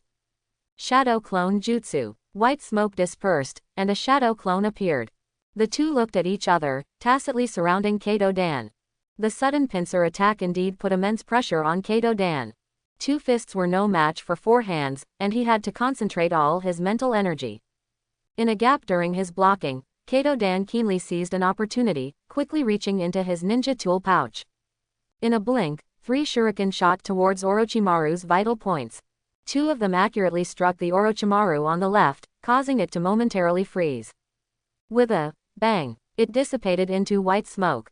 The kunai in its hand instantly fell to the ground, making a clanging sound. I got him. Joy filled Kato Dan's heart. But little did he know, he had fallen into Orochimaru's trap. The one he was fiercely fighting against now was Orochimaru's shadow clone. Orochimaru's main body had already switched places under the cover of smoke and shuriken. That fallen kunai was the substitution tool he had bound. The clash of kunai and the offense and defense of taijutsu were dazzling and highly spectacular. But Kato Dan clearly felt that something was off with Orochimaru. His speed was half a beat slower than before, and his strength was also considerably weaker. Even his ruthless advancing techniques felt off, almost like a shadow clone. A shadow clone. As soon as this thought surfaced, Kato Dan felt a chill. The one he was currently fighting wasn't the original. Then where was the original now? The moment he understood, Kato Dan wanted to create distance. But the shadow clone's offensive seemed undiminished, as if it had anticipated his intentions. The shadow clone clung to him like a stubborn plaster, sticking him fast. Kato Dan struggled with the shadow clone with all his might, causing his stance to expose a weakness. A cold, low roar, like the Shinigami's death knell, rang out from behind him, Rasengan. An indescribably dense energy fluctuation erupted behind him. Kato Dan felt a chill run through him, as if he were about to die. The Rasengan, imbued with destructive energy, was about to hit him. Kato Dan instinctively closed his eyes, preparing for the impact. The anticipated pain did not come. He slowly opened his eyes to find himself unharmed. He quickly looked around, his gaze drawn to a shocking crater not far away. The soil showed scorched, overturned marks, silently testifying to the power of that last move. At this moment, the voice of Danzo's clone rang out, "The victor has been decided. The winner is Orochimaru." Kato Dan was stunned for a moment, then suddenly realized. It must have been Danzo-sensei who intervened at the last moment, saving him from Orochimaru's fatal blow. His gaze fell back on that terrifying crater, and a chill ran down his spine. Kato Dan shivered involuntarily, his blood seemingly congealed. If he had been hit by that attack, he would probably have been torn to pieces, right? The battle was over, and it was time to return to the starting point. The other match must have already been decided. Kato Dan exchanged glances with a pale Orochimaru, who was clearly exhausted. Neither said much, turning in tacit agreement and walking towards the assembly point. A moment later, all the examinees reassembled. Danzo's gaze swept over the 5 young ninja, each with a different expression. He cleared his throat a few times and announced the results of this round. The winners of the first round were Tsunade, Orochimaru, and Might Dai, who had a bye. The 3 would again draw lots to determine the groupings for the second round of competition. Tsukumo Hatake and Kato Dan, who lost in the first round, would also have an additional match to provide more data. The second round of drawing lots was quickly completed.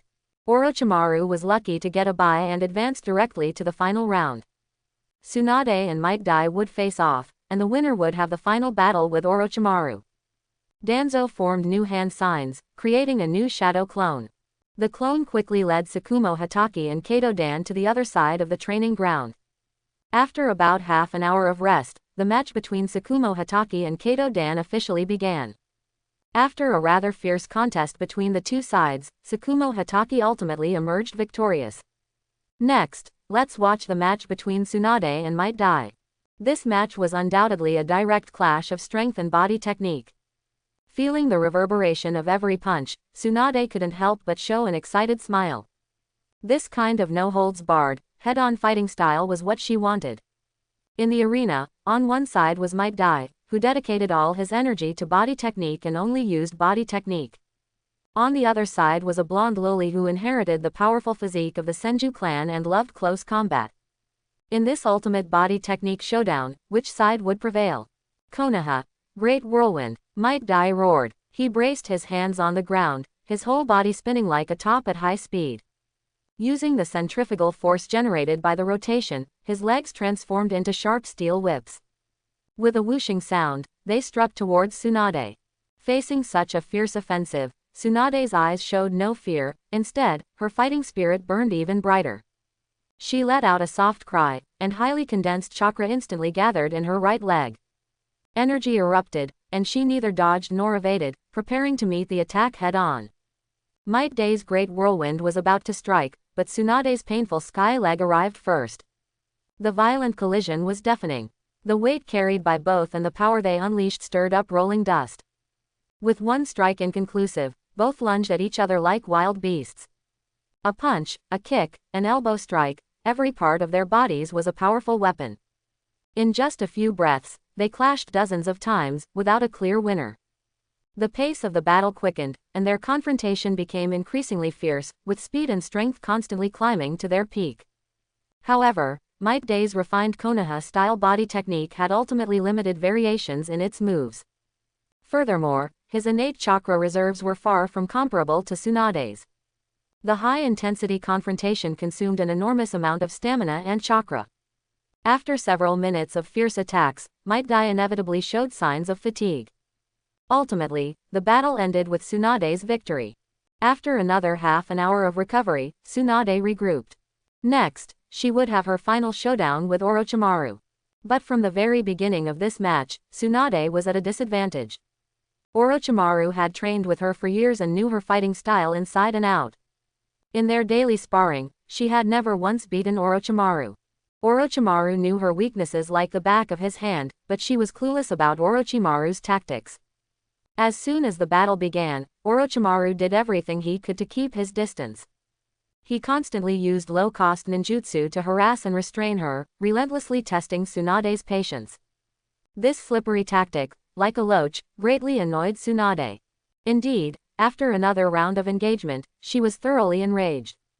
In her eagerness to succeed, her guard was completely open, full of flaws. Orochimaru accurately seized the opportunity, ending the match with one strike and getting the better of Tsunade. Once the five gathered again, Danzo's sharp gaze swept over everyone present. After a comprehensive evaluation, the results of this Chunin exams are as follows. Those promoted to Chunin are Tsunade, Orochimaru, and Tsukumo Hitaki. Tsunade and Orochimaru both achieved 2 victories in the assessment. Although their fighting styles were different, both demonstrated good individual strength and on-the-spot reaction capabilities. This met the Chunin standards. Danzo paused and commented, "Tsunade, Orochimaru, do not be arrogant. You must recognize your own shortcomings and continue to improve in the future." Tsukumo Hitaki, though he only achieved 1 victory. However, his swordsmanship was sharp, his moves continuous, and he displayed impressive will and aggressiveness during the assessment. Therefore, he is promoted to Chunin. Then, Danzo's gaze turned to the 2 who were not promoted. His tone carried a sense of scrutiny and guidance. "Dai, your dedication to specializing in body technique is commendable. However, a uniquely singular fighting style is a major weakness in complex ninja combat. In the future, you must further explore your body's potential and improve your chakra control." Danzo's gaze shifted again, turning to Kato Dan. "Dan, your mastery of ninjutsu is quite good. But if you want to become a Chunin, this is far from enough. You have not mastered chakra nature transformation. This is the key to improving your strength." Danzo withdrew his gaze, paused for a moment, then swept over the 5 individuals again. Because his next words were for everyone, mastering at least one nature transformation is an important foundation for improving strength. It is also a prerequisite for learning more advanced ninjutsu in the future. Alternatively, you could also learn from Tsunade and Might Day. If you hone a certain field to its extreme, that is also a good path. Danzo's comments were incisive. The 5 people present all felt that they had benefited greatly. They did not value the promotion. For them, this casual Chunin exams was not as simple as it seemed. This was a rare experience. The shortcomings exposed today and the experience gained will all point the way for their future ninja path. At this point, the Chunin exams led by Danzo concluded. The setting sun gradually appeared, casting a golden afterglow over the training ground. The figures of the 5 young people walking away stretched longer and longer. It also heralded the beginning of a new chapter. November, Konoha year 23. It was late autumn, and the mountains and forests around Konoha were dyed golden. Danzo, dressed in a special Hokage robe, slowly stepped into the Konoha cemetery alone. His purpose for this trip was, of course, to pay respects to his mentor, Tobirama. Although deep down he knew that such a tribute was completely useless. He even knew that one day, his teacher Tobirama would be resurrected by him. But the traditional concept of showing respect to the deceased, stemming from his previous life, had long been ingrained in his bones. So much so that he could not omit this seemingly formalized process. Hiruzen Sarutobi and others had already visited a few days ago. During this period, as the 3rd Hokage, he was truly unable to free himself. Even with Hiruzen Sarutobi's help, the mountain of documents still made him feel powerless. Especially recently, the number of D-rank and C-rank missions had inexplicably doubled. The reason for this seemed to be a large number of merchant caravans entering the country from various surrounding nations recently. After entering the Land of Fire, they all issued missions to Konoha and applied for protection. This, of course, helped Konoha's economy and also indirectly confirmed Konoha's prosperity and strength. The caravans brought considerable economic income, but such an intensive workload of missions overwhelmed Konoha. It also made the village's standing ninja forces somewhat insufficient. Even if clan ninja joined in, the overall efficiency of mission completion was still not fast enough. Danzo already had a permanent solution in mind for how to fundamentally solve the problem. An idea, just an idea, but at this stage, this idea cannot yet be put into practice. If all the sources of threat within the Land of Fire were eradicated, wouldn't it be safe? If all those bandit, and hooligans were eliminated, would escort missions still be necessary? He walked between rows of stone tablets, deep in thought. Finally, he arrived in front of Senju Tobarama's memorial tablet. But he was surprised to find a familiar yet unfamiliar figure in front of the tablet. Danzo naturally recognized this young man with a small ponytail. His name was Kosuke Maruboshi. He was precisely the guy who would later be known as Konoha's strongest genin. They had already known each other when Tobarama was still alive.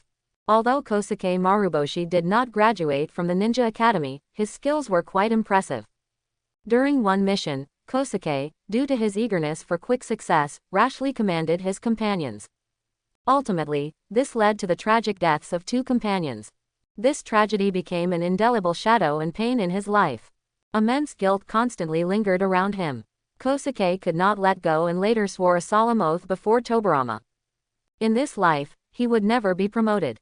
He was willing to serve Konoha as a genin for the rest of his life, as atonement. At that time, Danzo, Hiruzen Sarutobi, and Uchiha Kagami happened to be present. The 3 silently watched their colleague, who was weeping and making a heavy vow. No one spoke to dissuade or comment, and Danzo understood that this was Kosuke's chosen path of self-redemption. Danzo was the first to break the silence of the cemetery, his voice steady and tinged with nostalgia. "Kosuke." The figure trembled slightly and slowly turned around. His weathered, resolute face held a hint of confusion. But after seeing who had come, he immediately bowed slightly. "Lord Third Hokage." Danzo showed a faint smile and said softly, "Between you and me, there's no need to be so formal. After all, you were once taught by teacher Tobarama, so you're half his disciple. Besides, when I was practicing Water Dragon Bullet back then, I relied on your help." Seeing this, Kosuke nodded slightly, not saying much. He just silently gazed at Tobarama's memorial tablet. After the memorial ceremony was completed, the 2 tacitly turned around and silently walked out of the cemetery. After a simple farewell, Danzo returned directly to the Hokage building to deal with the mountain of documents. Kosuke was momentarily lost in thought, then disappeared on the way to the mission center. The chance encounter and conversation in the cemetery were just a small interlude for the busy Danzo, and it had no impact on his life. Time flew by, and 2 more months passed. January, Konoha year 24, the cold winter had just passed. One day, a sharp roar came from the Hokage's office. What did you say?" His tone was full of disbelief and an indescribable horror. Danzo suddenly stood up, staring wide-eyed at his old friend. "You're getting married." "The groom isn't me." "That's not right," he muttered softly, scrutinizing Hiruzen Sarutobi up and down. "You're either stuck in the office all day or guiding disciples. Your life is even tougher than mine. Where did you find the time to provoke, no, to meet a girl?" Danzo's tone was full of doubt, but he knew that this guy getting married was a foregone conclusion. He kept analyzing. "Besides, with that mature, proper, old-fashioned uncle face of yours, which girl could possibly fall for you?" Danzo complained mercilessly. Hearing this, Hiruzen Sarutobi's forehead immediately filled with black lines, and the corners of his mouth twitched uncontrollably. He had originally just wanted to share his joy with Danzo, and incidentally invite Danzo to witness his marriage and treat him to a meal.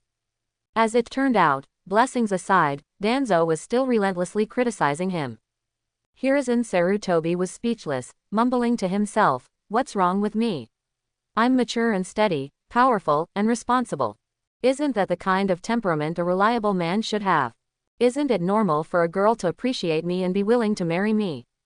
It's Danzo, this guy, he's already become Hokage, but he acts like a child all day, completely despicable.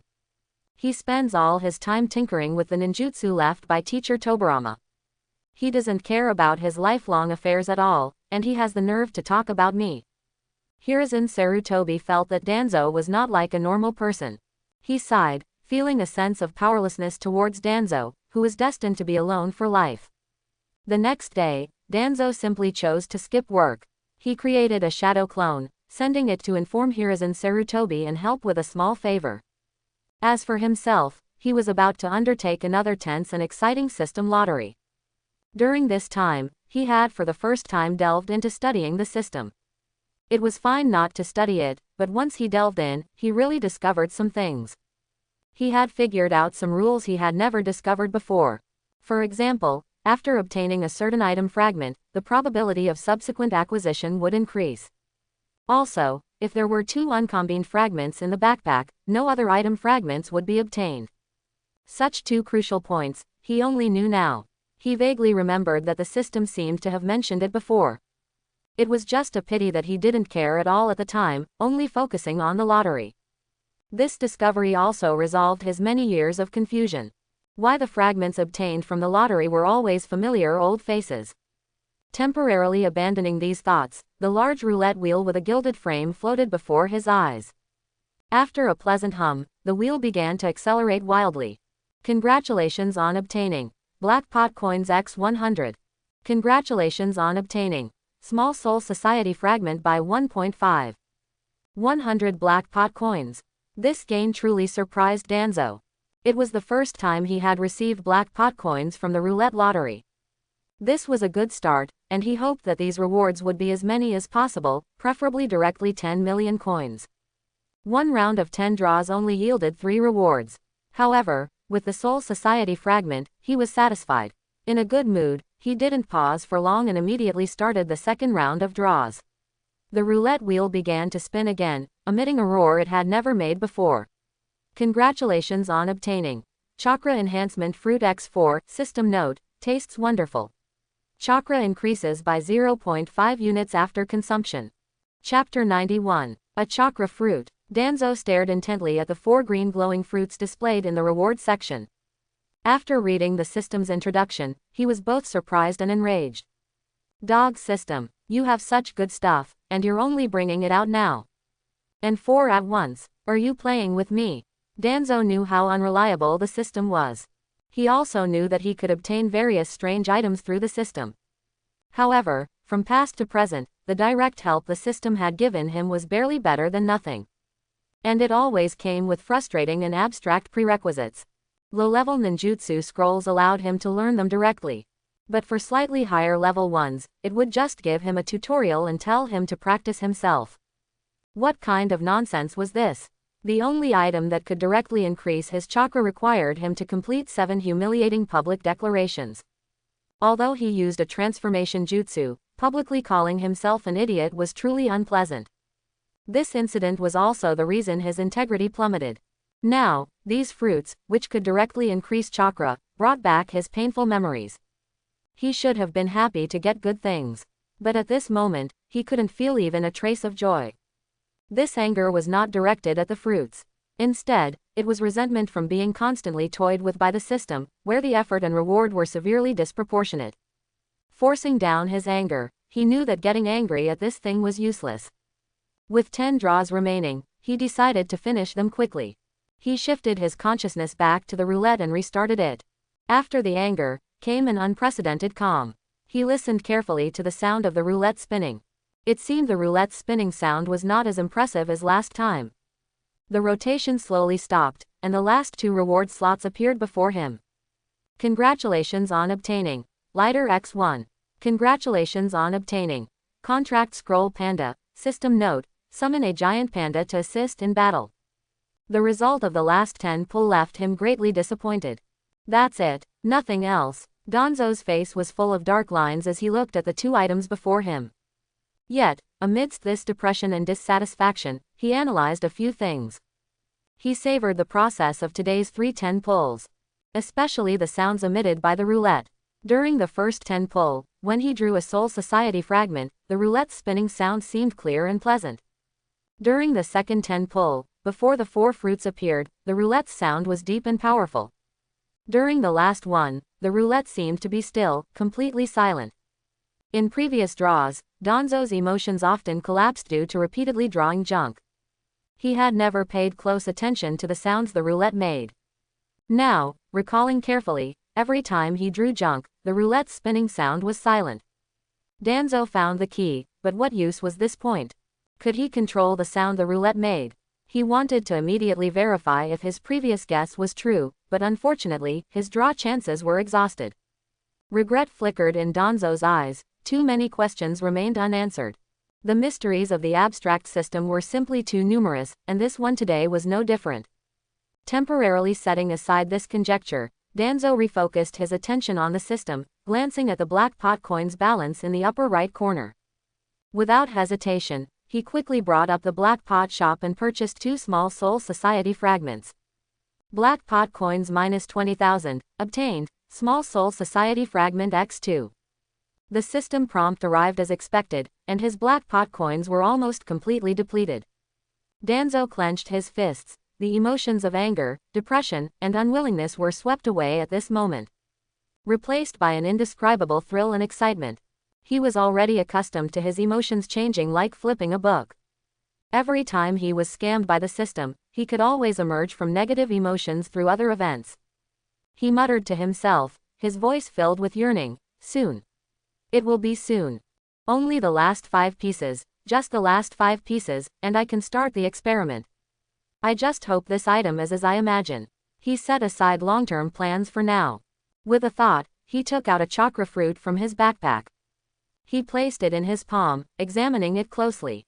The fruit was a warm, jade green color, not round like an apple, nor elongated like a banana. He couldn't even classify it as any known fruit. The glow it emitted in the system's reward section had now disappeared and was contained.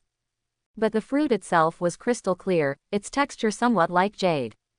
Leaving aside whether this thing was even edible for now. If the system hadn't said it was a fruit, Danzo would have thought it was a piece of jade. After a moment of hesitation, Danzo decided to give it a try. He picked up the fruit and took a big bite instantly. Chewing, an indescribably bizarre taste exploded in his mouth.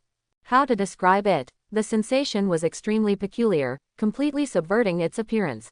He had originally thought this thing might be very hard or very crisp. After a brief aftertaste, the viscous pulp melted in his mouth, carrying a salty flavor. The sticky, gooey, wet, and slippery texture was like eating a giant booger.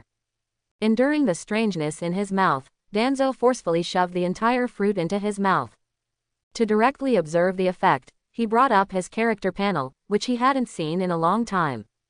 Danzo Shimura. Attributes. Physique A+, rank progress 80%. Speed A+, rank progress 80%. Mental strength A+, progress 70%. Hand seal speed A+, progress 60%. Chakra A rank progress 3.9 cards. Yin seal, 5 cards. Weight capacity, 600 kilograms. System note, what kind of humanoid beast is this? Summary. You are a strong individual. Those in the entire ninja world who can stand against you are few. He scanned through the body data, completely ignoring all the system's positive evaluations. Danzo stared intently at the chakra section, carefully observing the changes there. It really increased by 0.5 cards. A feeling of joy welled up in his heart. Currently, he felt no side effects. Nor did he feel that the system required him to do anything. Aside from the terrible experience, this chakra fruit was simply a divine item. To become stronger, nothing was shameful. If he could become stronger, what was wrong with eating some giant boogers? Some people wanted to eat them but couldn't even get them. Danzo vigorously shook his head, trying to dispel the lingering sticky sensation. Driven by his desire for power, Danzo resolutely took out the second fruit. As he put it into his mouth again, the stickiness from his memory didn't reappear. Instead, an indescribable stench, an extremely impactful stench, filled his mouth. The stench instantly filled his mouth, like someone had shoved something foul in it. The strong odor continuously spread, vaguely carrying a hint of earthy smell. What kind of marvelous taste was this? Compared to the smell of rotten fish and shrimp that had decayed for countless years, or the smell of corpses, none could compare to this taste. The marvelous the system spoke of, was it this kind of marvelous? Danzo racked his brains, unable to find any food or appropriate words to describe this thing. The stench filled his nasal cavity, but when he picked up the fruit and sniffed it, he couldn't smell anything. Chakra A rank progress 4.4 cards, Yin Seal, 5 cards. Time flew by, and in the blink of an eye, it was March of Konoha's 24th year. The spring breeze swept through Konoha, bringing warmth and vitality, and it was also the animals' mating season. On this day, Danzo once again put aside his work. He didn't hand it over to Hiruzen Sarutobi, nor was he trying to be lazy. Because today was his old friend Hiruzen Sarutobi's big day. Danzo's mind stirred, and he took out the remaining 2 chakra fruits from his system space. Feeling their warm, jade-like texture, a hint of reluctance flashed in his eyes, but it was immediately replaced by greater resolve. I can still get more anyway, strengthening the monkey isn't a loss. Danzo muttered to himself. If Hiruzen Sarutobi's strength could increase further, it would undoubtedly be a great thing for the village's development. This investment was completely worth it. So, these 2 fruits became Danzo's wedding gift to him. I wonder how the monkey will feel when he eats them. Just thinking about Hiruzen Sarutobi experiencing that peculiar taste made Danzo want to laugh. Would it be a sticky, snot-like texture? Or a foul, rotten smell? How exciting! Danzo leisurely arrived near Konoha's newly developed area. The detached residence before him was Hiruzen Sarutobi's newly built house. Now that he was married and had his own family, Hiruzen Sarutobi naturally found it inconvenient to live with his father. Establishing his own household was also a normal thing. At Danzo's suggestion, he chose to build his new home in this area. At this moment, this not-so-luxurious residence exuded warmth and festivity everywhere. Among those present were Hiruzen Sarutobi's old friends, Akamichi Torafu, Uchiha Kagami, Udatane Kaharu, and Homura Mitokado. There were also younger generations like Sakumo Hataki, Maeda Dai, Tsunade, Kato Dan, and Orochimaru. Originally, Hiruzen Sarutobi had also invited Maruboshi Kosuke, who had sworn an oath of atonement. However, Kosuke happened to be on a mission and couldn't receive the invitation to attend. He hadn't sent out many invitations, nor did he intend to have a grand celebration. All those invited were his most important friends, family, and disciples. Simple and warm was also quite nice. As the young clan head of Sarutobi, did he lack money? As the current Hokage's aide, did he lack power? He lacked nothing. Getting married was merely the beginning of happiness, not a means to prove anything. Stepping into the inner courtyard, Danzo immediately spotted today's protagonist, Hiruzen Sarutobi. He was dressed in a custom black kimono, his hair meticulously combed, making him look particularly spirited. Yo, monkey, looking good. Danzo grinned, unceremoniously patting Hiruzen Sarutobi's shoulder. Hiruzen Sarutobi was long accustomed to Danzo's way of greeting. He merely responded with a helpless smile and didn't bother to argue with Danzo. He knew in his heart that Danzo was just like that. Expecting him to greet properly was simply impossible. Oh, and monkey, your wedding gift. With that, Danzo pulled out a uniquely designed small gift box from his embrace. Hiruzen Sarutobi had never seen this kind of packaging before. A silk ribbon was tied in a bow on the lid, as if a gentle tug could unravel its mystery. Danzo, why bring a gift when you're just coming? Hiruzen Sarutobi quickly waved his hand, a look of displeasure appearing on his face. Danzo's eyes widened, and he instantly became resolute. If I tell you to take it, then take it. Why are you dawdling? I was going to give it to you anyway, it just happened to coincide with the wedding. After speaking, Danzo leaned closer to Hiruzen Sarutobi and lowered his voice. This is good stuff, it can increase your chakra reserves. Increase chakra reserves. Hearing this, Hiruzen Sarutobi was stunned, disbelief flashing in his eyes. How could such a thing exist? It was simply unheard of. To gain chakra without training. To gain chakra even after reaching one's limit. He glanced at Danzo's serious expression, and ultimately, he accepted it. The subsequent wedding ceremony proceeded as planned amidst the blessings of friends and family. The next morning, Hiruzen Sarutobi awoke from the exhaustion of his wedding night. Remembering the gift Danzo had given him, he slowly opened it with curiosity and anticipation. Inside the box, on the padded cloth, lay two strange fruits. If Danzo hadn't said they were fruits, he would have thought they were two pieces of jade. After a moment of hesitation, out of trust in Danzo, Hiruzen Sarutobi, with a surge of courage, abruptly stuffed one of the fruits into his mouth. Deep feelings, quick gulp. As soon as the fruit went down, an indescribable taste surged up violently. What kind of bizarre taste was this? It was complex and layered. First, a sour astringency filled his mouth. Immediately after, there was the taste of rotten meat. An absurd thought emerged in his mind. This scoundrel Danzo wouldn't trick him with excrement, would he? Just as this taste made him feel worse than death. He felt some change occurring in his body. Warm energy began to spread throughout his body. He could clearly feel his chakra reserves increasing. It actually, truly increased.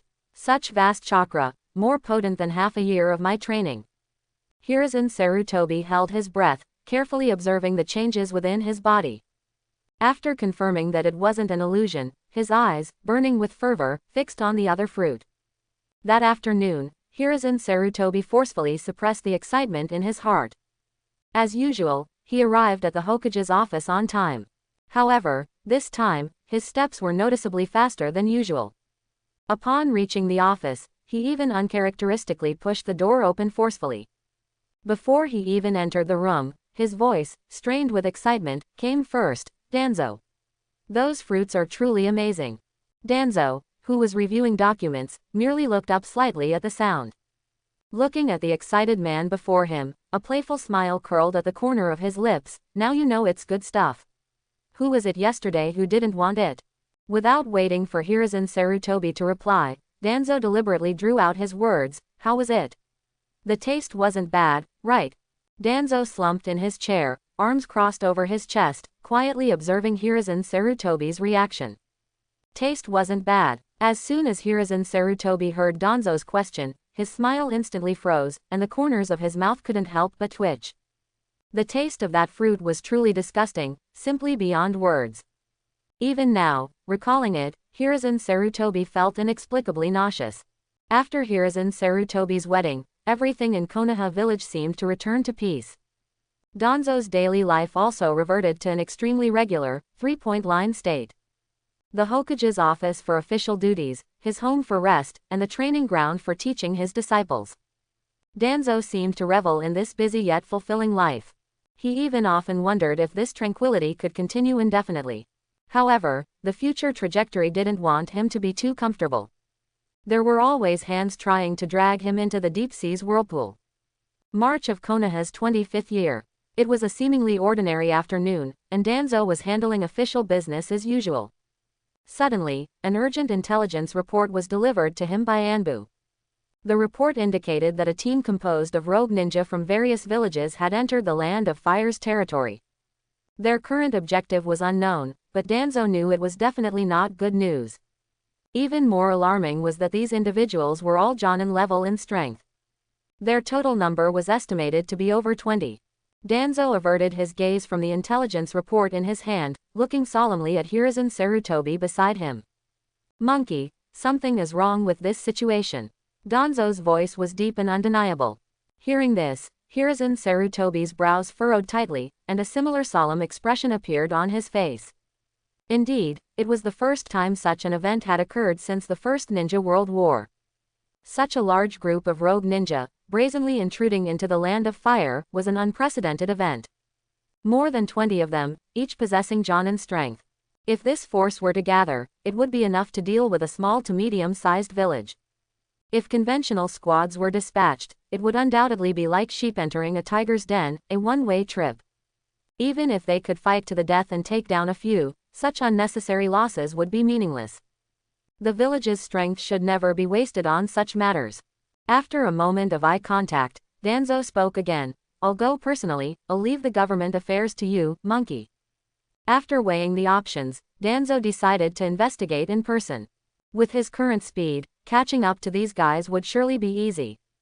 As he finished speaking, Danzo's figure instantly vanished from the office.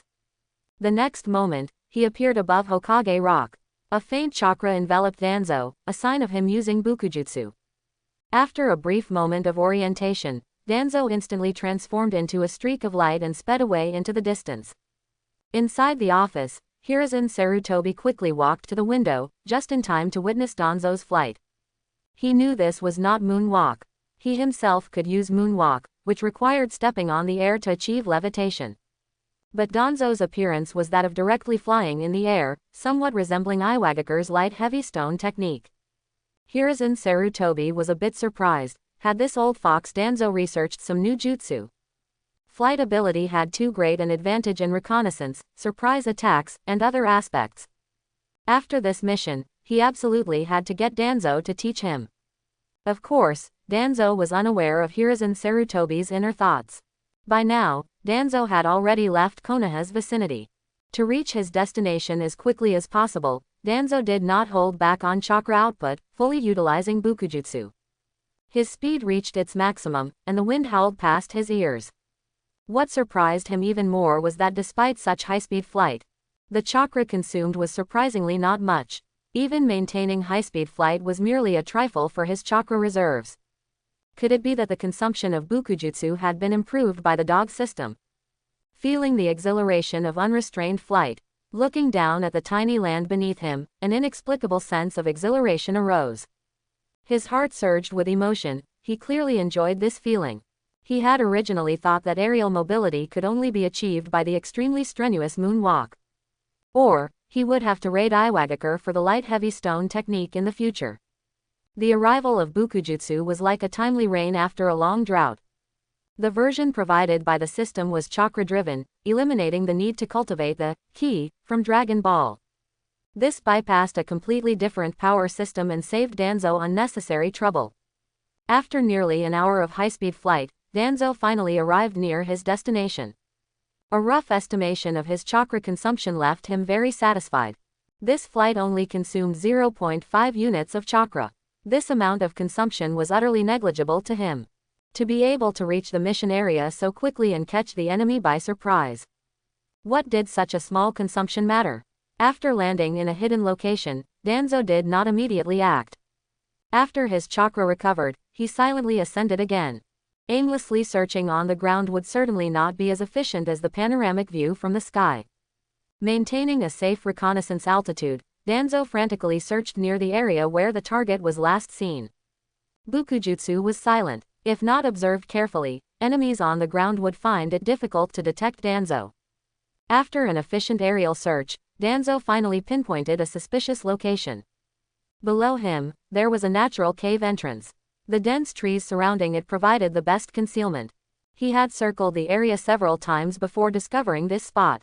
Around the cave entrance, 5 individuals, dressed in various ways, sat, seemingly conversing in low voices. Although Danzo had good hearing, he couldn't make out what they were saying from such a distance. However, just from their facial expressions, it was evident that none of them were good people. Their faces were frequently filled with cruel and sinister smiles. Besides, what normal person would slash their forehead protector? This was almost the most direct declaration of their identity. In Danzo's opinion, this approach was undoubtedly the most foolish. Did rogue ninja have to damage their forehead protectors? Who made that rule? Were they so eager to declare their identity to the world? Or did they have confidence in their own strength? Confident enough to be unrivaled in the world, that no one was their opponent. According to intelligence from the Anbu, this group of rogue ninja numbered over 20. However, Danzo only saw 5 figures before him.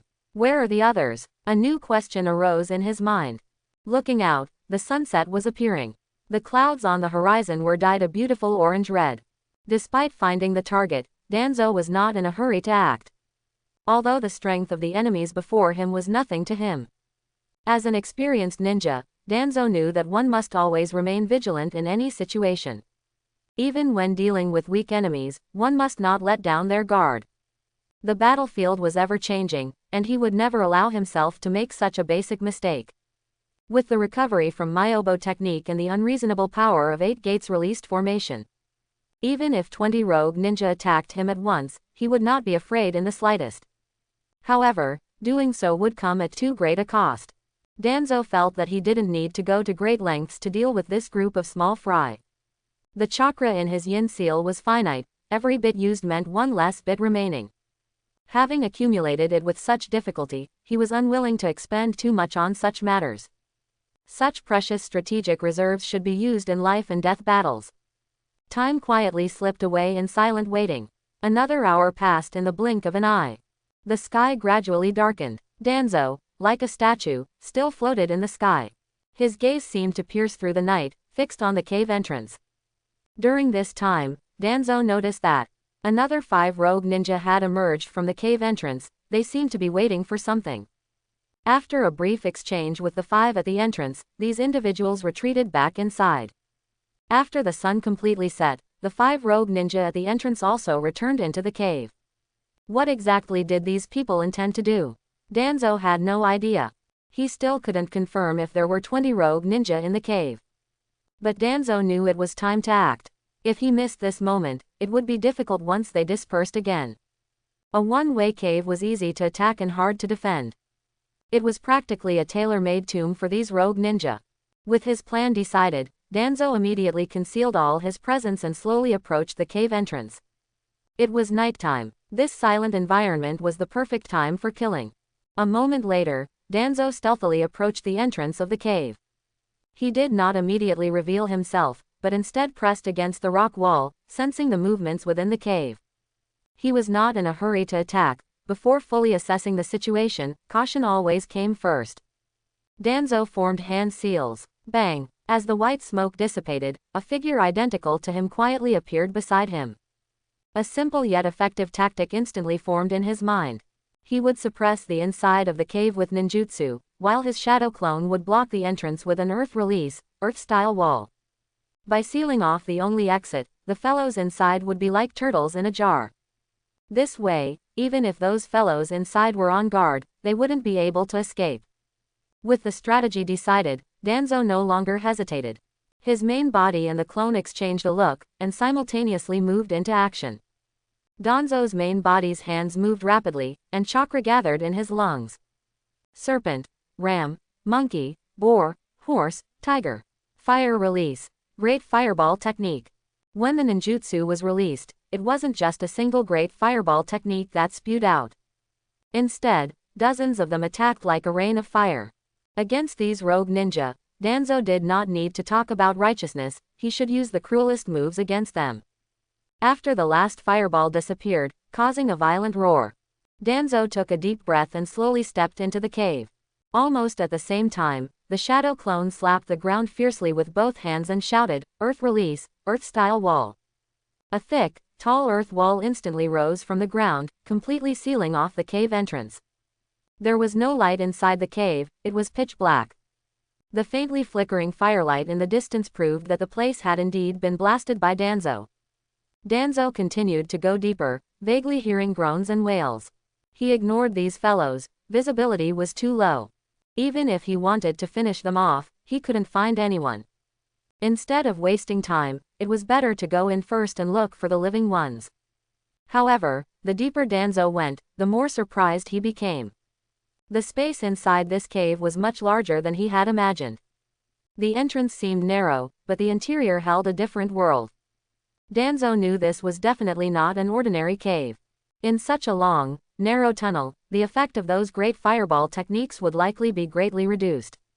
He spread his chakra perception, taking every step carefully and cautiously. He constantly scanned every corner of his surroundings. He continued to go deeper. But the sight before him made Danzo couldn't help but curse, "What the hell? What is this place?" The place before him was not a cave at all, it was clearly an abandoned laboratory. The inside of the mountain had been almost completely hollowed out, and he was currently standing in an area similar to a hall. Beneath his feet was a flat stone floor, and there were traces of artificial reinforcement on the dome. Such an engineering feat could never be completed overnight. Even with ninjutsu, it would be impossible. Danzo felt that these rogue ninja were really lucky. By chance, they stumbled upon such a place. He looked around again. Danzo saw some strangely shaped vessels, as well as pipes of unknown purpose, metal brackets, and so on. Danzo couldn't determine what the laboratory was researching. But what puzzled him was, where had those rogue ninja gone? He had clearly heard other people's curses just now, but why did they seem to have disappeared now? His vigilance was raised to the extreme. Danzo examined his surroundings more carefully and reviewed the path he had taken. It was this looking back that he noticed 5 charred corpses near the passage. The inside of the cave was pitch black, which caused him to not notice them at first. Whose groans were those just now? Danzo had not yet found the answer to the question. His perception ability was not strong, which could be said to be one of his major weaknesses. But now was clearly not the time to dwell on a few corpses. Danzo suppressed his distracting thoughts and continued to search for details he had missed. So that's how it is. Danzo had a flash of insight, instantly understanding everything. He discovered that on the right side of the laboratory's rock wall, there was a hidden secret passage. Judging by the size of the passage, it was estimated that only one person could pass through at a time. But this did not prevent those fellows from leaving through here. If one didn't observe carefully, they really wouldn't find it. Because this secret passage was almost integrated with the rock wall, these fellows had obviously investigated the environment beforehand. He didn't have time to think much. Danzo knew he shouldn't hesitate now. Even a moment's delay could allow those rogue ninja to escape. Danzo had no idea where the secret passage led. But no matter what, the target might be at the end of the passage. He had gone to such great lengths to find these fellows. No matter what, he couldn't give up now. Danzo immediately composed himself and quickened his pace, moving through the secret passage. He hadn't moved for long when a hazy gecko entered his vision. Danzo's figure also darted out of the passage. Looking around, he found himself halfway up a large mountain. He immediately half-crouched, trying to find traces of the rogue ninja's passage. Soon, Danzo returned without success. These rogue ninja were all veterans. How could they make such a low-level mistake? The tracking clues ended here, but Danzo did not lose heart. He had other means. He didn't believe these fellows could run so fast.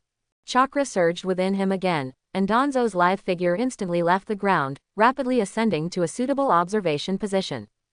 Perhaps Danzo's persistence paid off. Or perhaps, Lady Luck finally favored him once. After a painstaking search, Danzo's eyes narrowed.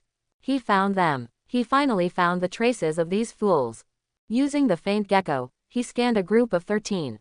Counting those who were killed in the cave, the numbers matched perfectly. In the dead of night, what normal person would appear in the deep mountains and old forests? There was no other possibility besides that group of rogue ninja. With the target confirmed, Danzo no longer hesitated. Chakra surged wildly within him, and his bukujutsu speed was pushed to the limit. His figure became a streak of light, silently attacking the rogue ninja team.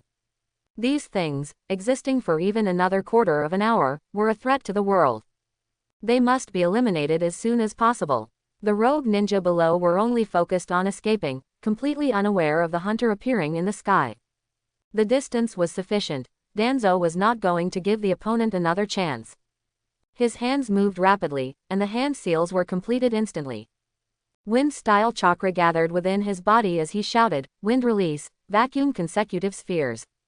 In an instant, countless highly compressed air bullets, containing terrifying cutting power, were spewed out by Danzo. The deadly wind and rain perfectly blended into the night. It swept down like an overwhelming force, attacking the rogue ninja team below. The fatal attack had already arrived. No one would notice that the threat surprisingly came from the sky. PFF'd, PFF'd, PFF'd. The sound of flesh and bones being torn suddenly broke the surrounding silence. Several rogue ninja had no time to react before they were cut into several pieces by invisible blades. But there were still a few who reacted quickly, dodging the wind sphere attack with their strong perception. High in the sky, Danzo secretly clicked his tongue, TCH, still a bit off. His improved ninjutsu still had shortcomings. The stealth and speed were still not fast enough. To deal with these experienced Jonin, it seemed further improvements were needed. He needed to reduce the sound of the air bullets breaking the wind, and also compress their volume further. Vacuum consecutive spheres instantly claimed 5 lives, yet Danzo, high in the sky, subtly furrowed his brow. Evidently, he was not entirely satisfied with the technique's effect. According to his expectations, with these guys completely unprepared, this vacuum consecutive spheres technique should have killed at least 10 people. The fewer enemies, the better, of course. Each one less meant less pressure and risk in the later stages. The 8 surviving rogue ninja, after their initial panic, regained their composure. They formed a simple defensive formation, their eyes scanning their surroundings with suspicion and uncertainty. Logically, they hadn't observed the danger in the sky. But Danzo still increased his flight altitude. To avoid unnecessary trouble, he decided to be cautious. It would be best to launch another surprise attack like the one just now. Perhaps, to some who uphold the samurai code, sneak attacks are dishonorable. Moreover, Danzo was the Hokage of a village. Repeatedly using such tactics might even seem ridiculous and beneath his status. But in Danzo's philosophy, he scoffed at such notions. Ninja battles have always been about life and death. His teacher, Senju Tobarama, would even use sneak attack tactics in battle. If it could achieve victory and protect the village with the least cost, any tactic was worth adopting. Besides, dealing with these guys who betrayed the village, should he adhere to some chivalrous code? It was utterly ridiculous. Traitors, all deserved to die. No matter how the rogue ninja searched, they simply couldn't find Danzo. Someone even used a secret technique to frantically probe for chakra signatures in the surroundings, but still to no avail. An inexplicable chill immediately began to climb from their feet. All 8 rogue ninja froze in place, not daring to move an inch. They feared that moving would invite an unknown attack. It was as if just standing still, maintaining maximum vigilance, would prevent them from being attacked. This self-deceiving idea precisely exposed their unease and helplessness. A guy with a hideous scar on his face finally couldn't take it anymore. He simply couldn't endure this unsettling, suffocating pressure. He let out a furious roar and suddenly broke free from the formation. The scarred man, reckless, ran frantically in one direction. Danzo, looking down from above, happened to notice this scene. How could he let the prey he had in his grasp escape? Danzo sneered inwardly, his figure descending as he rapidly formed hand signs. Water release chakra furiously condensed within his body. Danzo let out a low growl. Water release, water dragon bullet technique.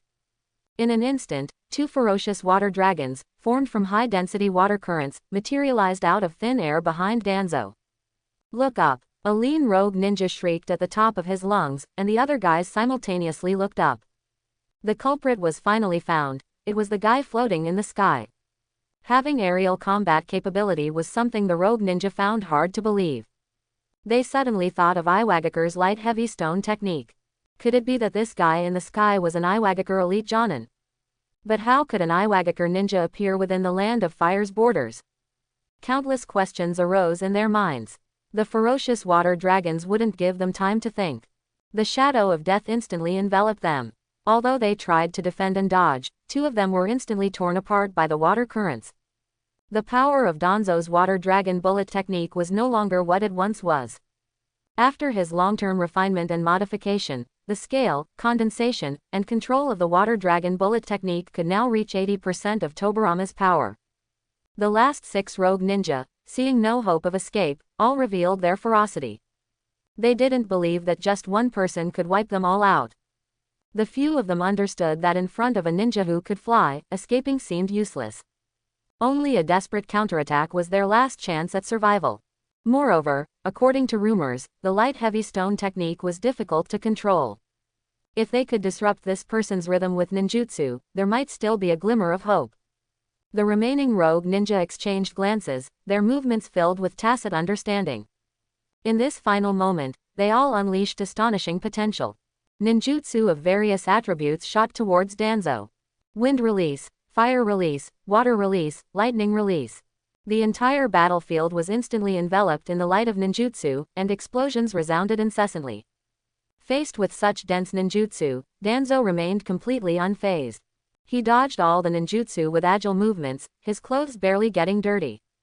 Air superiority, this was an absolute advantage. The remnants of the rogue ninja, exerting all their strength to unleash various ninjutsu attacks, couldn't even touch the corner of the guy's clothes in the sky. Such futile frustration made all 6 present exceptionally exasperated. The lean man could no longer bear it. His eyes bloodshot, he roared, "This way is only a dead end, why don't we split up and run? Whoever gets caught, considers themselves unlucky." This seemingly cruel proposal became their only way out. Running away was useless, but perhaps splitting up to run would be useful. No one knew what other moves this guy in the sky had. They exchanged glances, each with a look of determination. The 6 bodies instinctively began to move, ready to flee at any moment. They firmly believed that no matter how strong this person in the sky was, he couldn't possibly pursue 6 people simultaneously, could he? High above, Danzo only saw these guys muttering. The distance was too great, he could only see their subtly moving lips. But the change in their body positions still betrayed them. Danzo keenly perceived that they seemed to be planning to scatter and escape. A cold glint flashed in his eyes, he absolutely could not let these guys separate. Even he wasn't confident he could pursue 6 directions simultaneously and catch them all. He had to eliminate as many as possible with a thunderous strike before they completely dispersed. 8 gates released formation. 4th gate of pain, open. A deep, powerful roar, like thunder, exploded in the night sky. 4 invisible shackles were violently broken by power. A torrent of raging chakra erupted from within Danzo. His entire skin instantly flushed red, and the veins on his body prominently bulged. Green energy, like steam, gushed from every pore. The bulging veins on his forehead, combined with his skin and the steam-like energy, made his appearance at this moment like a red demon that had crawled out of hell. Seeing this scene, the rogue ninja, who were about to scatter and flee, all froze in place. A terrifying name, a name that struck fear into hearts, simultaneously appeared in their minds. Konoha's Crimson Devil, 3rd Hokage Danzo Shimura. Although they had never met him in person, they were very familiar with his techniques. This guy actually came himself. We're doomed, we're dead. A fatter rogue ninja beside the lean man screamed. Boundless fear engulfed them, the 6 instantly felt as if they had fallen into an ice cave. They knew why they had come to the land of fire. But they hadn't expected the Hokage to personally come for them. At this moment, only regret lingered in their hearts. This guy was an existence capable of instantly killing even Kumogakure's Kinkaku's troops. How could they be a match for the person before them? Escape. Only by escaping could they live. The 6 no longer cared about anything else, releasing their chakra without reservation to accelerate. Like startled birds, they darted away in different directions at high speed. Danzo scanned the 6 individuals fleeing in different directions, a cold sneer forming at the corner of his mouth. He activated the 8 gates released formation precisely to end the battle quicker, didn't he? How could he let them escape? No sooner had the thought arisen than Danzo's figure vanished like a ghost, leaving only a faint green afterimage in the air. One individual, fleeing eastward, was instantly blocked by Danzo. Despair etched his face, but Danzo's punch was already upon him. The chakra energy on his fist was highly compressed, and the impact with flesh produced a dull thud. Before the rogue ninja could react, his chest was instantly blown open, leaving only a bloody hole. This horrifying scene was glimpsed by the remaining 5 rogue ninja from the corner of their eyes. Perhaps the brush with death unleashed more of their potential. Their escape speed actually increased by another notch. This speed, wrung out by extreme fear, could even temporarily surpass Danzo's use of the body flicker technique. Facing this, Danzo showed no urgency. On the contrary, the indifference in his eyes grew more intense.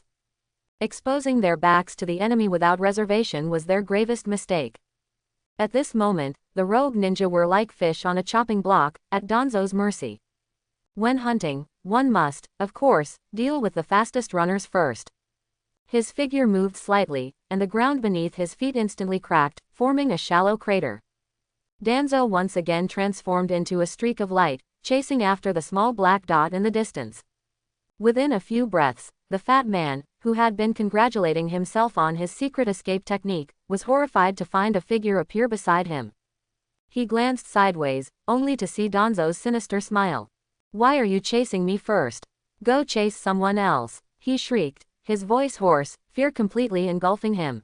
He was so close, just a little bit more, and his secret technique would have been fully activated. A fist, brimming with power, was already nearing his head. These unwilling thoughts became his final lament before his consciousness faded, leaving him to die with his eyes wide open. In just a few breaths, 2 rogue ninja were instantly killed by Danzo. Danzo's face was devoid of emotion, as if he had merely disposed of 2 pieces of trash. He hadn't even fully displayed his strength, only using the speed and brute force of the fourth gate. These fools only cared about escaping, not even having the courage to look back.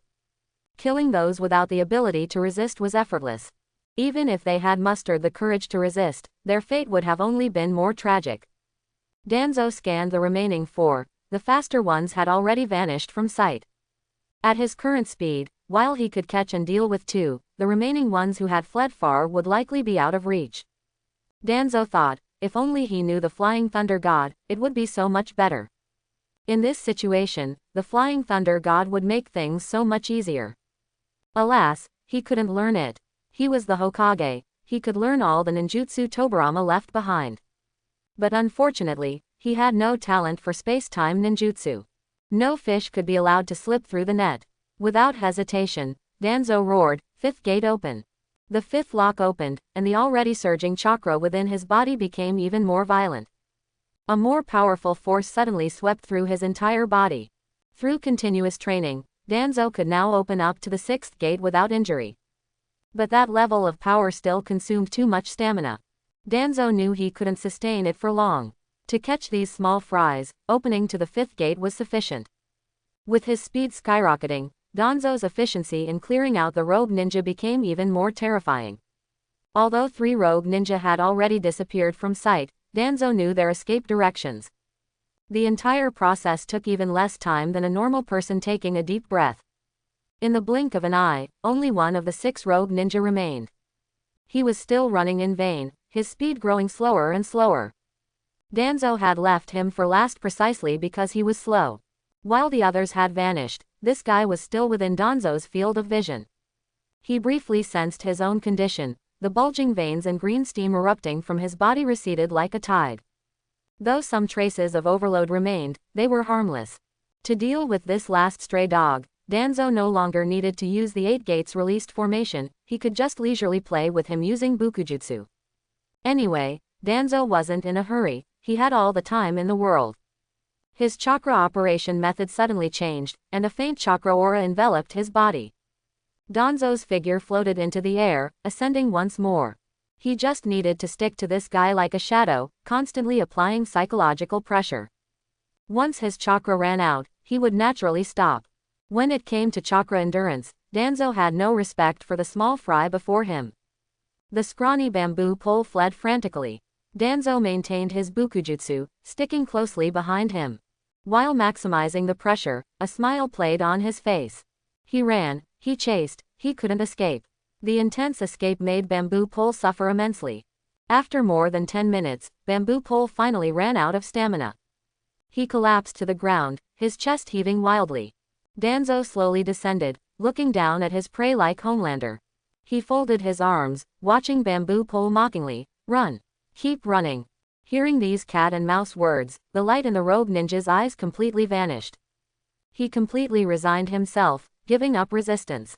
He gasped for breath, trembling as he spoke, Don't kill me. Whatever you want to know, I'll tell you everything." Bamboo Pole's voice was tearful, not at all like a jonin should sound. Seeing his opponent surrender so readily, Danzo nodded with satisfaction. Given his cooperation, he would grant him a swift end later. Danzo looked down at Bamboo Pole from above. "What is your purpose in coming to the Land of Fire?" It was someone who hired us. They told us to cause trouble in the Land of Fire, to create as much destruction as possible. After it's done, he'll provide us with new identities." Bamboo Pole swallowed hard, stammering. "Do you have any other accomplices? Who hired you?" No more. All were killed by you." Bamboo Pole shook his head frantically, his tone terrified. He seemed to recall the previous hell and the high-pressure chase. Danzo nodded slightly, raising a finger. "One last question. Answer it, and I'll let you go. What's the situation with the laboratory where you're hiding?" Bamboo Pole tried to recall, speaking with a tremor in his voice. It was the person who hired us who told us. He said it was safe there, suitable for us to settle down. As for who built the laboratory, or who hired us, I don't know either." Bamboo Pole's voice became a stutter again due to fear. The pressure Danzo put on him was simply too much. He only said that much. "I've told you everything. Please, let me go." Bamboo Pole pleaded bitterly, kowtowing to Danzo in submission. Danzo listened, a gentle smile appearing on his face. All right. You can go, I won't kill you. The sudden pardon shocked Bamboo Pole, leaving him frozen in place. Danzo raised an eyebrow slightly at his reaction. What? Don't want to leave, or do you want me to escort you? No. No need. I'll go now. Thank you, Hokage-sama, thank you. Immense joy instantly overwhelmed him. Bamboo Pole, heedless of anything else, frantically headed west. Just as he stumbled and ran 100 meters, Danzo performed a simple hand sign, and a shadow clone instantly appeared. Danzo said in a deep voice, "Go. Send him to the Western Paradise." Watching the direction the clone disappeared, Danzo's lips curled into a cold sneer. He murmured to himself, "It's true I won't kill you, but I never said my clone wouldn't kill you." Bamboo Pole's fate was sealed. Danzo no longer cared. Because he had already received information from his shadow clone that Bamboo Pole was completely dead. According to his prior promise, and for Bamboo Pole's sake, Danzo gave him a quick end. He felt no pain, it was over in an instant. Dismissing the trivial matter, Danzo's attention returned to the rogue ninja's statement. Who exactly was that mysterious employer? Who could quietly set up such a large laboratory in the Land of Fire? Danzo frowned, his mind rapidly sifting through potential targets. He meticulously screened possible factions and their leaders' names. After a moment of contemplation, a figure, arrogant, powerful, proud, and with a certain pursuit of making people dance, emerged in his mind. That man possessed strength that could rival anyone in the world, especially those legendary eyes. Uchiha Madara. This name, heavy as a mountain, was the only one Danzo could think of. If others wanted to conduct research, there would be no need to come to the Land of Fire, right? This laboratory, perhaps, was left behind by Madara. After Uchiha Madara's faked death, he hid in the mountain graveyard in the northern Land of Fire. As a transmigrator, Danzo was naturally aware of this. He had already carefully considered the matter of confronting Madara. But he hadn't rashly gone, as he believed he couldn't match a monster of that caliber. Even if he completely exhausted the chakra in his yin seal, he probably couldn't withstand the old man replenishing himself with the demonic statue of the outer path. This was fundamentally an unequal battle, not on the same level. Danzo forgot how Madara became so old before turning 50. But this appearance, inconsistent with his actual age, had no bearing on his strength. The aged Uchiha Madara was still Uchiha Madara. His threat level was far beyond what ordinary cage-level powerhouses could compare to. Helplessness and difficulty lingered in Danzo's heart. How should he deal with this old man? Should he just let him cause trouble in the dark, doing all those completely unnecessary things? To be honest, Madara was just a poor guy who had been deceived. Perhaps he needed to find more help. He definitely couldn't contend with him alone. At least several cage-level powerhouses would be needed to have a slim chance. In a short time, Danzo thought a great deal. He should ask Hiruzen and Kagami for help, their strength was already cage-level. He silently simulated a confrontation with Madara in his mind, and after careful consideration, he shook his head again. Just the two of them might not be enough. Although Kagami was powerful, he hadn't experienced extreme pain, and his Mangekyo Sharingan had not yet awakened. Against Uchiha Madara, this would be a huge disadvantage. And that guy Hiruzen, his 5-element composite ninjutsu and summoning combination were certainly formidable. However, while composite ninjutsu had high damage, its consumption was also great. Once a prolonged battle ensued, the consequences would be unimaginable. It was a typical high-power, high-chakra cost tactic. It might be a one-hit kill for regular enemies, but against that old man Madara, it was still lacking. Danzo didn't want to harm his old friends. Although he believed that if he forcibly opened the Gate of Shock, he might be able to fight Madara. With the added help of Kagami and Hiruzen, there was a high possibility of victory. But based on these circumstances, they still needed an external helper as a trump card, an existence that could instantly turn the tide of battle.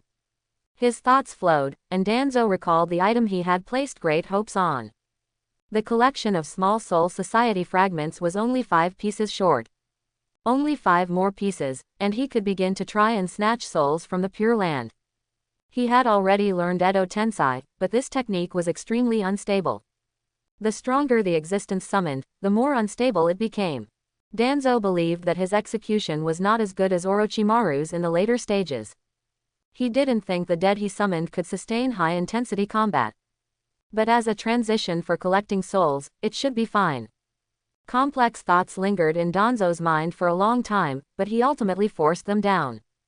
All detailed countermeasures would have to wait until he returned to Konoha for another round of draws and gathered all the Soul Society fragments.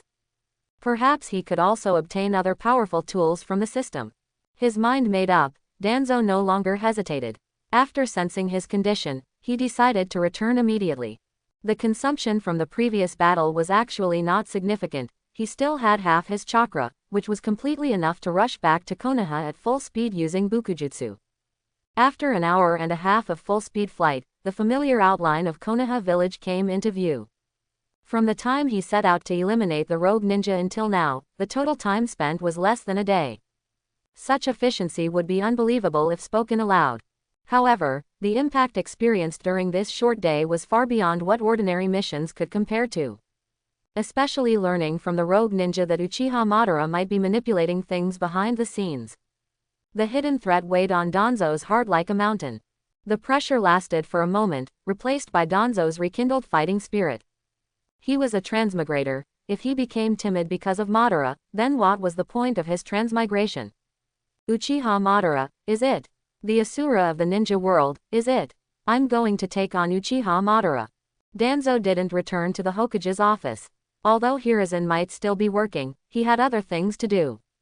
After cleaning up at home, Danzo lay stiffly on his bed. The illusory giant roulette, sensing his summons, began to appear before his eyes. This time, he not only wanted to draw, but also to verify his previous guess. He would verify today whether the sound of the roulette spinning was related to the reward. Without the slightest hesitation, Danzo's mind stirred. The gold-rimmed golden turntable suddenly accelerated, transforming into a dazzling stream of light. A crisp sound clearly entered his mind. He guessed that this 10 draw would definitely produce a Soul Society fragment. The roulette's speed slowed, transforming into 6 reward slots suspended in the air. Congratulations on obtaining Senju Hashirama figurine X1. Congratulations on obtaining Senju Tobarama figurine X1. Congratulations on obtaining Small Soul Society fragment X1. Congratulations on obtaining Hiruzen Sarutobi figurine X3. System note: congratulations on collecting the complete series, childhood, youth, and middle age. His consciousness swept over the rewards, and Danzo's face was covered in black lines. What was all this? A figurine set. If it weren't for the Soul Society fragment in the middle, he would have thought his guess was crazy. But now it seemed his previous guess was indeed correct. The sound of the roulette spinning was indeed related to the reward. But how could this sound be controlled? Was it related to the force of his mental push? Since he had a new guess, he decided to act immediately. Danzo controlled his mind, trying to gently push the roulette. But unexpectedly, even though he didn't use force, the sound the roulette made was dull and full of power. Danzo subconsciously murmured, could it be the chakra fruit? Congratulations on obtaining Snowboard X2. Congratulations on obtaining Chakra Fruit X1. Danzo's heart was itching. His previous guess had been confirmed, but he didn't know how to control it. If he could control the draws, then there would be a lot of fun to be had. Looking at the phantom of the roulette wheel suspended in the air, and the remaining 24 chances to draw, Danzo fell into deep thought. How exactly could he control the sound of the roulette wheel's rotation? For the first attempt, he did not interfere, letting the roulette wheel spin on its own. For the second attempt, he reined in his thoughts and only applied a slight force. But as a result, the roulette wheel spun even more ferociously. Could it be that the roulette wheel's drawing mode only had 2 types? But how could those trash rewards be explained? His thoughts were jumbled and unclear. Danzo felt an inexplicable irritation in his heart, so he simply stopped overthinking and abruptly pulled the phantom of the roulette wheel. This time, the roulette wheel spun without a sound, as if it were dead.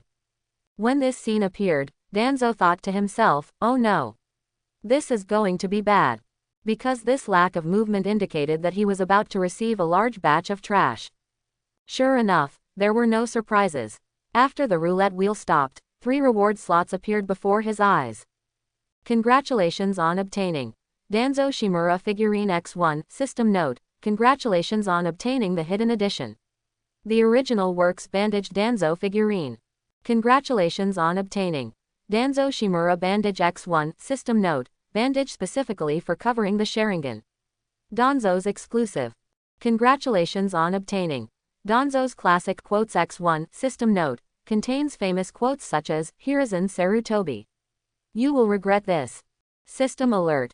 Inventory is full, please clear out trash promptly. Danzo's veins bulged on his forehead, as if he had activated the 8 gates released formation. This is purely disgusting. After all that drawing, he actually drew items related to himself. What kind of stuff was this? Bandaged Danzo, really? In a moment of speechlessness, flames suddenly ignited in Danzo's hand. The 3 abstract items instantly turned to ash. It's better that these things don't exist, Danzo thought. Immediately after, he began to clear out the trash in his inventory. For example, Popo's wheelchair, the death note that could only write his own name, Jotaro's hat, Dave's frying pan, etc. What needed to be burned was burned, and what needed to be thrown home was thrown home. As for the figurines he had obtained earlier, he would give them to the monkey as a gift later. The monkey helped him with government affairs every day, so giving him some things wasn't excessive. Danzo estimated that this kid would probably like them. Reviewing the 310 draws, Danzo once again fell into deep thought. What exactly were the rules of this system's draw? Suddenly, a thought flashed through his mind. Perhaps the key wasn't the sound, but the emotion. During the first draw, his heart was as still as water, and he didn't have much expectation. The second time, he had expectations, but also a mix of doubts. And the last time, he was already full of frustration, even finding the system truly disgusting. The 3 vastly different results, could they really be related to emotion? He carefully recalled his past draws, and it seemed there really was some truth to it. Danzo took a deep breath, forcing himself to calm down. In previous draws, he had always been led by the nose by the system. This time, he would turn the tables and be the master. When his heart was as still as water, Danzo activated the roulette wheel again. This was the last 10 draw, and also the last attempt in the near future.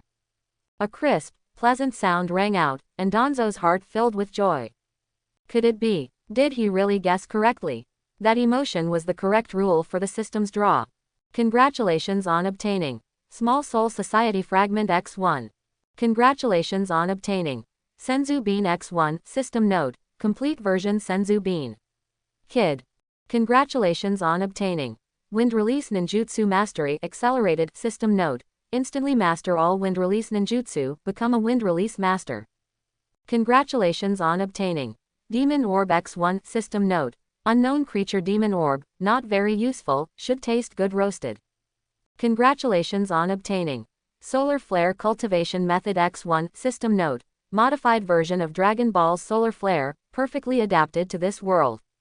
A series of rewards were displayed, making Danzo's mouth hang open. He couldn't find any adjectives to describe his excitement at that moment.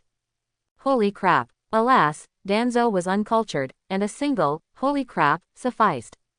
This 10 draw was simply invincible.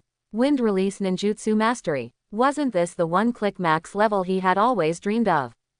Aside from that Demon Orb, the other 4 rewards were all 99% rare items. At this point, Danzo was certain. His own emotional fluctuations were the core switch to mastering the system's draw. What a pity, the number of draws was no longer enough, so he could only try next time. Even so, looking at the rewards from this last 10 draw, Danzo was quite satisfied. He even began to look forward to the next draw. This was perhaps the first time since he came to this world that he had so actively and eagerly anticipated starting the system's draw. Recalling the past, he always approached it with helplessness. He hoped to get help from the system, but always came back empty-handed. But now it was different, he had glimpsed the system's rules. Following this trend, it seemed he could also easily stand at the pinnacle of the world. It seemed he could also become an invincible expert with one-click max level. Fantasy time. Counting the existing Soul Society fragments, there were 15 in total. Then he glanced at the black pot coins balance in the upper right corner of the system, totaling 21,100. Danzo didn't say a word, and in the blink of an eye, the black pot shop opened, and the tokens were instantly deducted. Black pot coins 20,000, obtained, Small Soul Society Fragment X2. The fragment collection progress finally stalled at 17/18. Only one last piece was missing. But this distance of just one piece was like a chasm. A bottomless chasm that completely blocked his meeting with Tobarama's soul. He was somewhat unwilling, but also quite helpless. In such a situation, there was no other way to solve it. It seemed he could only wait a few more days to truly understand the mysteries of the Soul Society. Suppressing his thoughts, Danzo once again adjusted his mood. He shifted his attention to another major gain. From the system's inventory, he took out the Wind Release Ninjutsu Mastery. From the outside, it seemed to be just an ancient book. An ordinary cover, an ordinary style, seemingly without any peculiarities. According to the system's description, by using it, he could instantly master all Wind Release Ninjutsu. Driven by strong curiosity and anticipation, Danzo slowly opened the book, just about to lament that there was nothing special. The next moment, his brain was like a sack, with someone desperately stuffing things into it. Even when the sack was full, it couldn't stop it from continuing. Simplified hand seals for wind release, techniques for manipulating wind attribute chakra, practical applications of various wind release ninjutsu. An indescribable amount of information instantly filled his brain. At this moment, he felt an unprecedented satisfaction, literally satisfied. The assimilation of knowledge continued, and the throbbing pain in his brain was unbearable. He simply couldn't withstand such a torrent of information. Danzo's eyes were clear, like a great sage who had comprehended everything, and then his vision went black, and he completely fainted on the small bed in the room. At the first hint of dawn, Hiruzen Sarutobi appeared in the Hokage's office with dark circles under his eyes. He looked melancholic, like a wronged young wife. His quill moved rapidly, and he muttered angrily to himself, "Where did that old Danzo run off to?" More than a week had passed since Danzo departed to eliminate the rogue ninja. Given Danzo's strength, Hiruzen Sarutobi felt no one could threaten him. Besides, he also possessed the ability to fly, so he should have been able to handle it quickly. But who would have thought that so many days would pass without even a trace of Danzo? He had inquired with the Anbu, but the Anbu also hadn't found any news of Danzo. Hiruzen Sarutobi was truly frustrated. Where on earth did that guy go? Meanwhile, at Danzo's home, after activating Wind Release Ninjutsu Mastery, Danzo was lying peacefully on his bed. His consciousness was plunged into boundless darkness. He seemed to have forgotten all his worries, as if he had comprehended everything in the world. After an unknown period, Danzo's body trembled, and he suddenly woke up. The intense throbbing pain still lingered, and he couldn't determine how much time had passed. His last memory was only of the vast knowledge of wind release and the throbbing pain of his brain being overloaded. A wave of hunger swept over his entire body, and Danzo struggled to get up but felt powerless. He fumbled along the bedside ninjutsu bag, rummaging through it to pull out a military rations pill that even a dog would despise. The extreme hunger made him feel that the military rations pill even had a hint of sweetness. Danzo shook his head and said with a bitter smile, "I'm really lightheaded from hunger, everything tastes good." After recovering some strength, Danzo got up and headed to the inner courtyard. The elder was not in the inner courtyard, so to figure out the time, he prepared to go to the Hokage's office. A moment later, a figure slipped into the Hokage's office through the window. The sudden movement startled Hiruzen Sarutobi, making him think they were under invasion. After turning his head and seeing who it was, he finally breathed a sigh of relief. That old Danzo, he finally returned. Before Hiruzen Sarutobi could speak, Danzo eagerly asked, "Monkey, how many days have I been gone?" Although Hiruzen Sarutobi was a bit puzzled, he still answered truthfully, "It's been 8 days since you last left." As he spoke, Hiruzen Sarutobi looked at Danzo with a resentful gaze. If he had known Danzo would pull a stunt like this, he would have gone on the mission himself. Although more than 20 jonin were troublesome, there were always countermeasures if he thought about it. With Danzo not in the village, the Hokage's administrative duties fell solely on him. He hadn't even had time to train these past few days, which made him quite helpless. Danzo gave an awkward smile, but his heart was startled. "Did I sleep for 7 days? That after effect is too strong." Recalling the wind release knowledge in his mind, Danzo couldn't help but have a face full of black lines. How was this one-click full-level method not quite what he imagined? He just passed out directly after using it, without even a slight feeling. No, there was a feeling. The intense pain before passing out still made his heart palpitate when he recalled it now. That feeling was simply like being crushed by Sasuke's Susanoo. He told Hiruzen Sarutobi to rest first, and he gritted his teeth and took over the administrative duties. Monkey, remember to bring me some food at noon. Hiruzen Sarutobi nodded in acknowledgement, dragging his weary body and swaying as he left. At noon, Hiruzen Sarutobi's spirits had recovered somewhat. He returned to the Hokage's office with the meal prepared by his wife. His steps were noticeably lighter than in the morning, because there was a starving ghost waiting in the office. Danzo devoured the food, and only the sound of rapid chewing remained in the office. While listening to Hiruzen Sarutobi explain the recent situation, Danzo breathed a sigh of relief after learning that everything was fine. By this time, the food was gone, but Danzo still felt he could eat more. However, to maintain optimal working condition, this amount was probably enough. Eating too much would affect the speed of his brain's operation. Danzo suddenly spoke, "Monkey, this matter is not simple." Hiruzen Sarutobi knew that Danzo was referring to the previous mission. He looked puzzled, and Danzo continued, "Those rogue ninja were hired by someone, and the person behind them is very strong." Hiruzen Sarutobi smiled. "No matter how strong they are, can they be stronger than Konoha?" But seeing Danzo's unprecedented serious expression, Hiruzen Sarutobi's heart sank. Could it be that this enemy is even troublesome for Danzo? Seeing Hiruzen Sarutobi's doubts, Danzo continued to add without surprise, "The specific situation hasn't been clarified yet, but we need to make some preparations." As Danzo spoke, he wrote and drew on a piece of paper. "This is the training method for Bukujutsu, you must learn it quickly. To deal with that guy, mastering the ability to fly is essential." Hiruzen Sarutobi solemnly took it, and Danzo said no more, turning to deal with the accumulated administrative duties. Danzo didn't want to say much about these unclear matters. It wouldn't be of much use anyway, as they couldn't deal with them for now. 2 hours later, most of the mountain of administrative duties had finally been dealt with. Danzo broke the silence of the office. "Monkey, you hold the fort, I'm going to see Kagami." Hiruzen Sarutobi knew the seriousness of the matter and had no complaints as usual. A moment later, Danzo landed lightly at the edge of the training ground. As expected, Kagami was still training his Chunin squad. No, now it should be called a Jonin squad. "Kagami," Danzo called out to Kagami as he landed.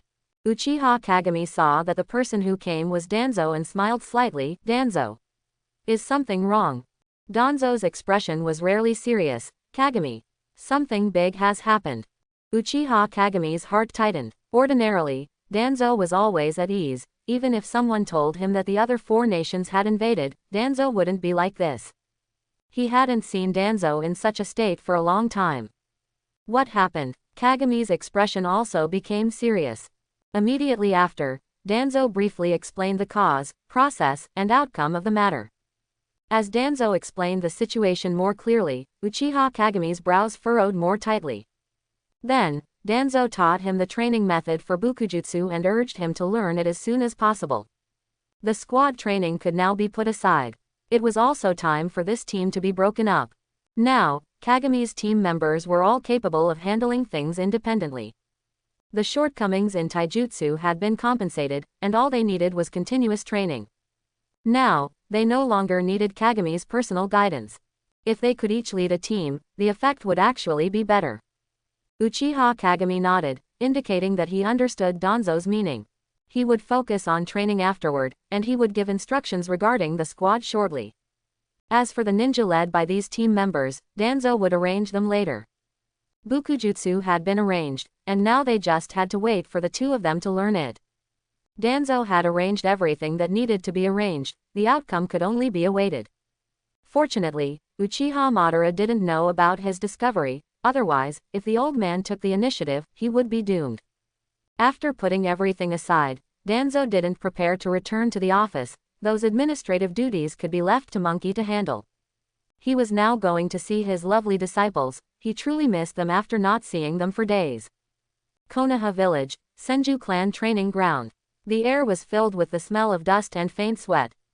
"Orochimaru, take this." Tsunade let out a sweet cry, and the high-density emerald chakra in her hand hummed. She stomped and leapt, her figure shooting towards Orochimaru like an arrow from a bow. Orochimaru's pale face was calm, showing no trace of panic. The moment Tsunade was about to get close, he subtly shifted his body, skillfully avoiding the attack. Missing her strike, Tsunade landed steadily, no sign of annoyance on her face. Such a scene had played out countless times during their sparring sessions over this period. Her originally impatient nature had also been slowly mellowed down through these repeated clashes. Of course, this was largely thanks to Orochimaru. The two sparred daily, encouraging each other, and both benefited greatly. Tsunade and Orochimaru became entangled in combat again, and under the shade of a tree at the edge of the training ground, a figure had appeared at some point. Danzo leaned quietly against the large tree, his gaze calmly fixed on the two clashing in the arena. The suggestion he had made earlier about sparring and mutual encouragement had not only been adopted but also seemed to be remarkably effective. After another moment of entanglement, Tsunade was the first to pull back, quickly waving her hand to signal a pause. Seeing that she seemed a bit tired, Orochimaru immediately ceased his movements. It was then that the two noticed Danzo, who had been watching from the sidelines for who knows how long. Seeing that he had been discovered, Danzo nodded slightly towards the two.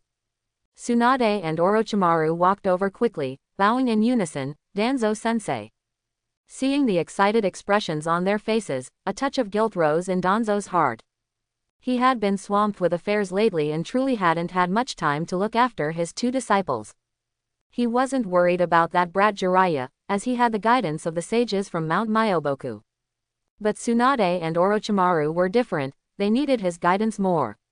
These two children didn't have Jiraiya's kind of fortune and could only rely on him, their teacher, to help them. Danzo nodded, his gaze sweeping over the two before finally resting on Tsunade. "Tsunade, your mastery of the strength of 100 seal is excellent." Upon receiving Danzo's praise, Tsunade's face bloomed with a radiant smile, like a flower. But Danzo's tone shifted as he continued his evaluation. "There's still room for improvement in its refinement, don't become complacent. Seeing your good progress now, perhaps that jutsu can be taught to you." Tsunade, who had been listening intently, her eyes suddenly lit up. Her excitement was almost overflowing, she was practically about to jump up and down. She, of course, knew what jutsu her teacher was referring to. She had only seen her teacher use it once, but she had been thinking about it ever since, as if there was some inexplicable connection to this jutsu in the depths of her soul. Chakra replenishment plus powerful regenerative ability, this was exactly what she had always dreamed of. Danzo waved his hand slightly, signaling Tsunade not to get too excited. "Learning this jutsu is by no means easy, you must calm your mind, focus your spirit, and persevere." He knew Tsunade could learn it, and even develop it herself. But the Tsunade before him was still just a vibrant, youthful girl, not the big fat sheep from the original work who created this jutsu. The necessary reminders still had to be given. Tsunade nodded solemnly, committing her teacher's words to heart. Her bright-eyed and piercing eyes stared unblinkingly at Danzo, as if she wanted to start training immediately. Danzo motioned for her to calm down, then turned to look at Orochimaru. A gentle breeze ruffled Orochimaru's black hair, and on the grass leaves behind him were several neat cuts, traces of wind release. These were the areas affected by his ninjutsu during his earlier fight with Tsunade. "Orochimaru, I've seen your progress." Danzo's tone held approval. "Your mastery of wind release nature transformation is excellent, and your chakra shape transformation is also quite precise. However, there's still a lot of room to strengthen the sharpness and sustainability of the cuts." Danzo paused briefly, then continued, "You are the one among the three who gives me the least worry. You have high comprehension and a solid foundation. Precisely because of this, I, your teacher, often ponder how to guide you towards a broader path. Your teacher is most skilled in wind release ninjutsu. If you are willing, I will teach you more variations and applications of wind release ninjutsu." A unique glint flashed in Orochimaru's golden vertical pupils. He had been looking forward to his teacher Danzo's guidance for too long. Ever since he learned Rasengan, his teacher Danzo had been exceptionally busy. It had been a long time since he had learned more knowledge. Each time his teacher provided guidance, it could only be done through brief, temporary shadow clones. This short amount of time also had to be shared with Tsunade, making it impossible to discuss things freely. Hearing his teacher's tone now, it seemed he might soon be able to spare time for personal guidance, which filled him with anticipation. Time flew by, and Danzo personally guided Tsunade and Orochimaru throughout the entire afternoon. Both were overjoyed at the feeling of acquiring new knowledge. Danzo arranged for Tsunade to start learning basic sealing jutsu and for Orochimaru to begin imitating his unique chakra flow method to grasp its profound mysteries. After an afternoon of immersive learning, the two felt that the efficiency was much greater than practicing alone. However, Hiruzen Sarutobi, on the other side, was not so relaxed and comfortable. After Danzo flew out of the office to find Mirror, all the political affairs fell upon him alone. Not long after Danzo left, Anbu delivered another batch of new documents. The piles of files once again reached mountain-like proportions, making Hiruzen Sarutobi utterly miserable. He couldn't help but complain. Where did that brat Danzo run off to again? Isn't he just delivering something? Does it really take this long? Despite his incessant grumbling, the quill in his hand did not pause for a moment. His writing speed was as fast as an afterimage, and his somewhat sunken eye sockets showed his fatigue. Meanwhile, Danzo, having completed his teaching duties, was heading home with light steps. Everything in the Hokage's office was completely forgotten by him. His outing this time seemed to have been solely for the purpose of teaching his disciples. Late at night, Danzo was already sound asleep in bed. And our Hokage's aide, Hiruzen Sarutobi, was still burning the midnight oil in the Hokage's office. Hiruzen Sarutobi secretly swore that next time, he would never handle political affairs for Danzo again. He would definitely make that guy experience the taste of sunken eye sockets and dark circles like a panda. Time flies, years pass like shuttles. 6 months vanished in an instant, and we arrived in September of Konoha year 25. The lingering warmth of summer had not yet dissipated, and the weather remained uncomfortably hot. One morning, Danzo, full of energy, stepped into the Hokage's office. He looked up and saw Hiruzen Sarutobi slumped at his desk, looking utterly dispirited. Danzo slowly walked forward and patted his old brother's shoulder. Then, he earnestly advised, "Monkey, it's not me saying this. Now that you're married, you still need to know how to exercise restraint. Look at your deeply sunken eye sockets, and your thick dark circles, they're truly terrifying." Before Danzo had even finished speaking, Hiruzen Sarutobi was already fuming. Although he knew Danzo was also busy with important matters, these words made him furious. Restrained my ass. His dark circles were all from staying up late handling official business. Every day he came home so tired he'd collapse into bed. Where would he find the energy to be intimate with his wife? The instigator of all this was now standing right in front of him, adopting a righteous posture to lecture him. How could he not be angry? I hope everyone will support it and subscribe for more videos.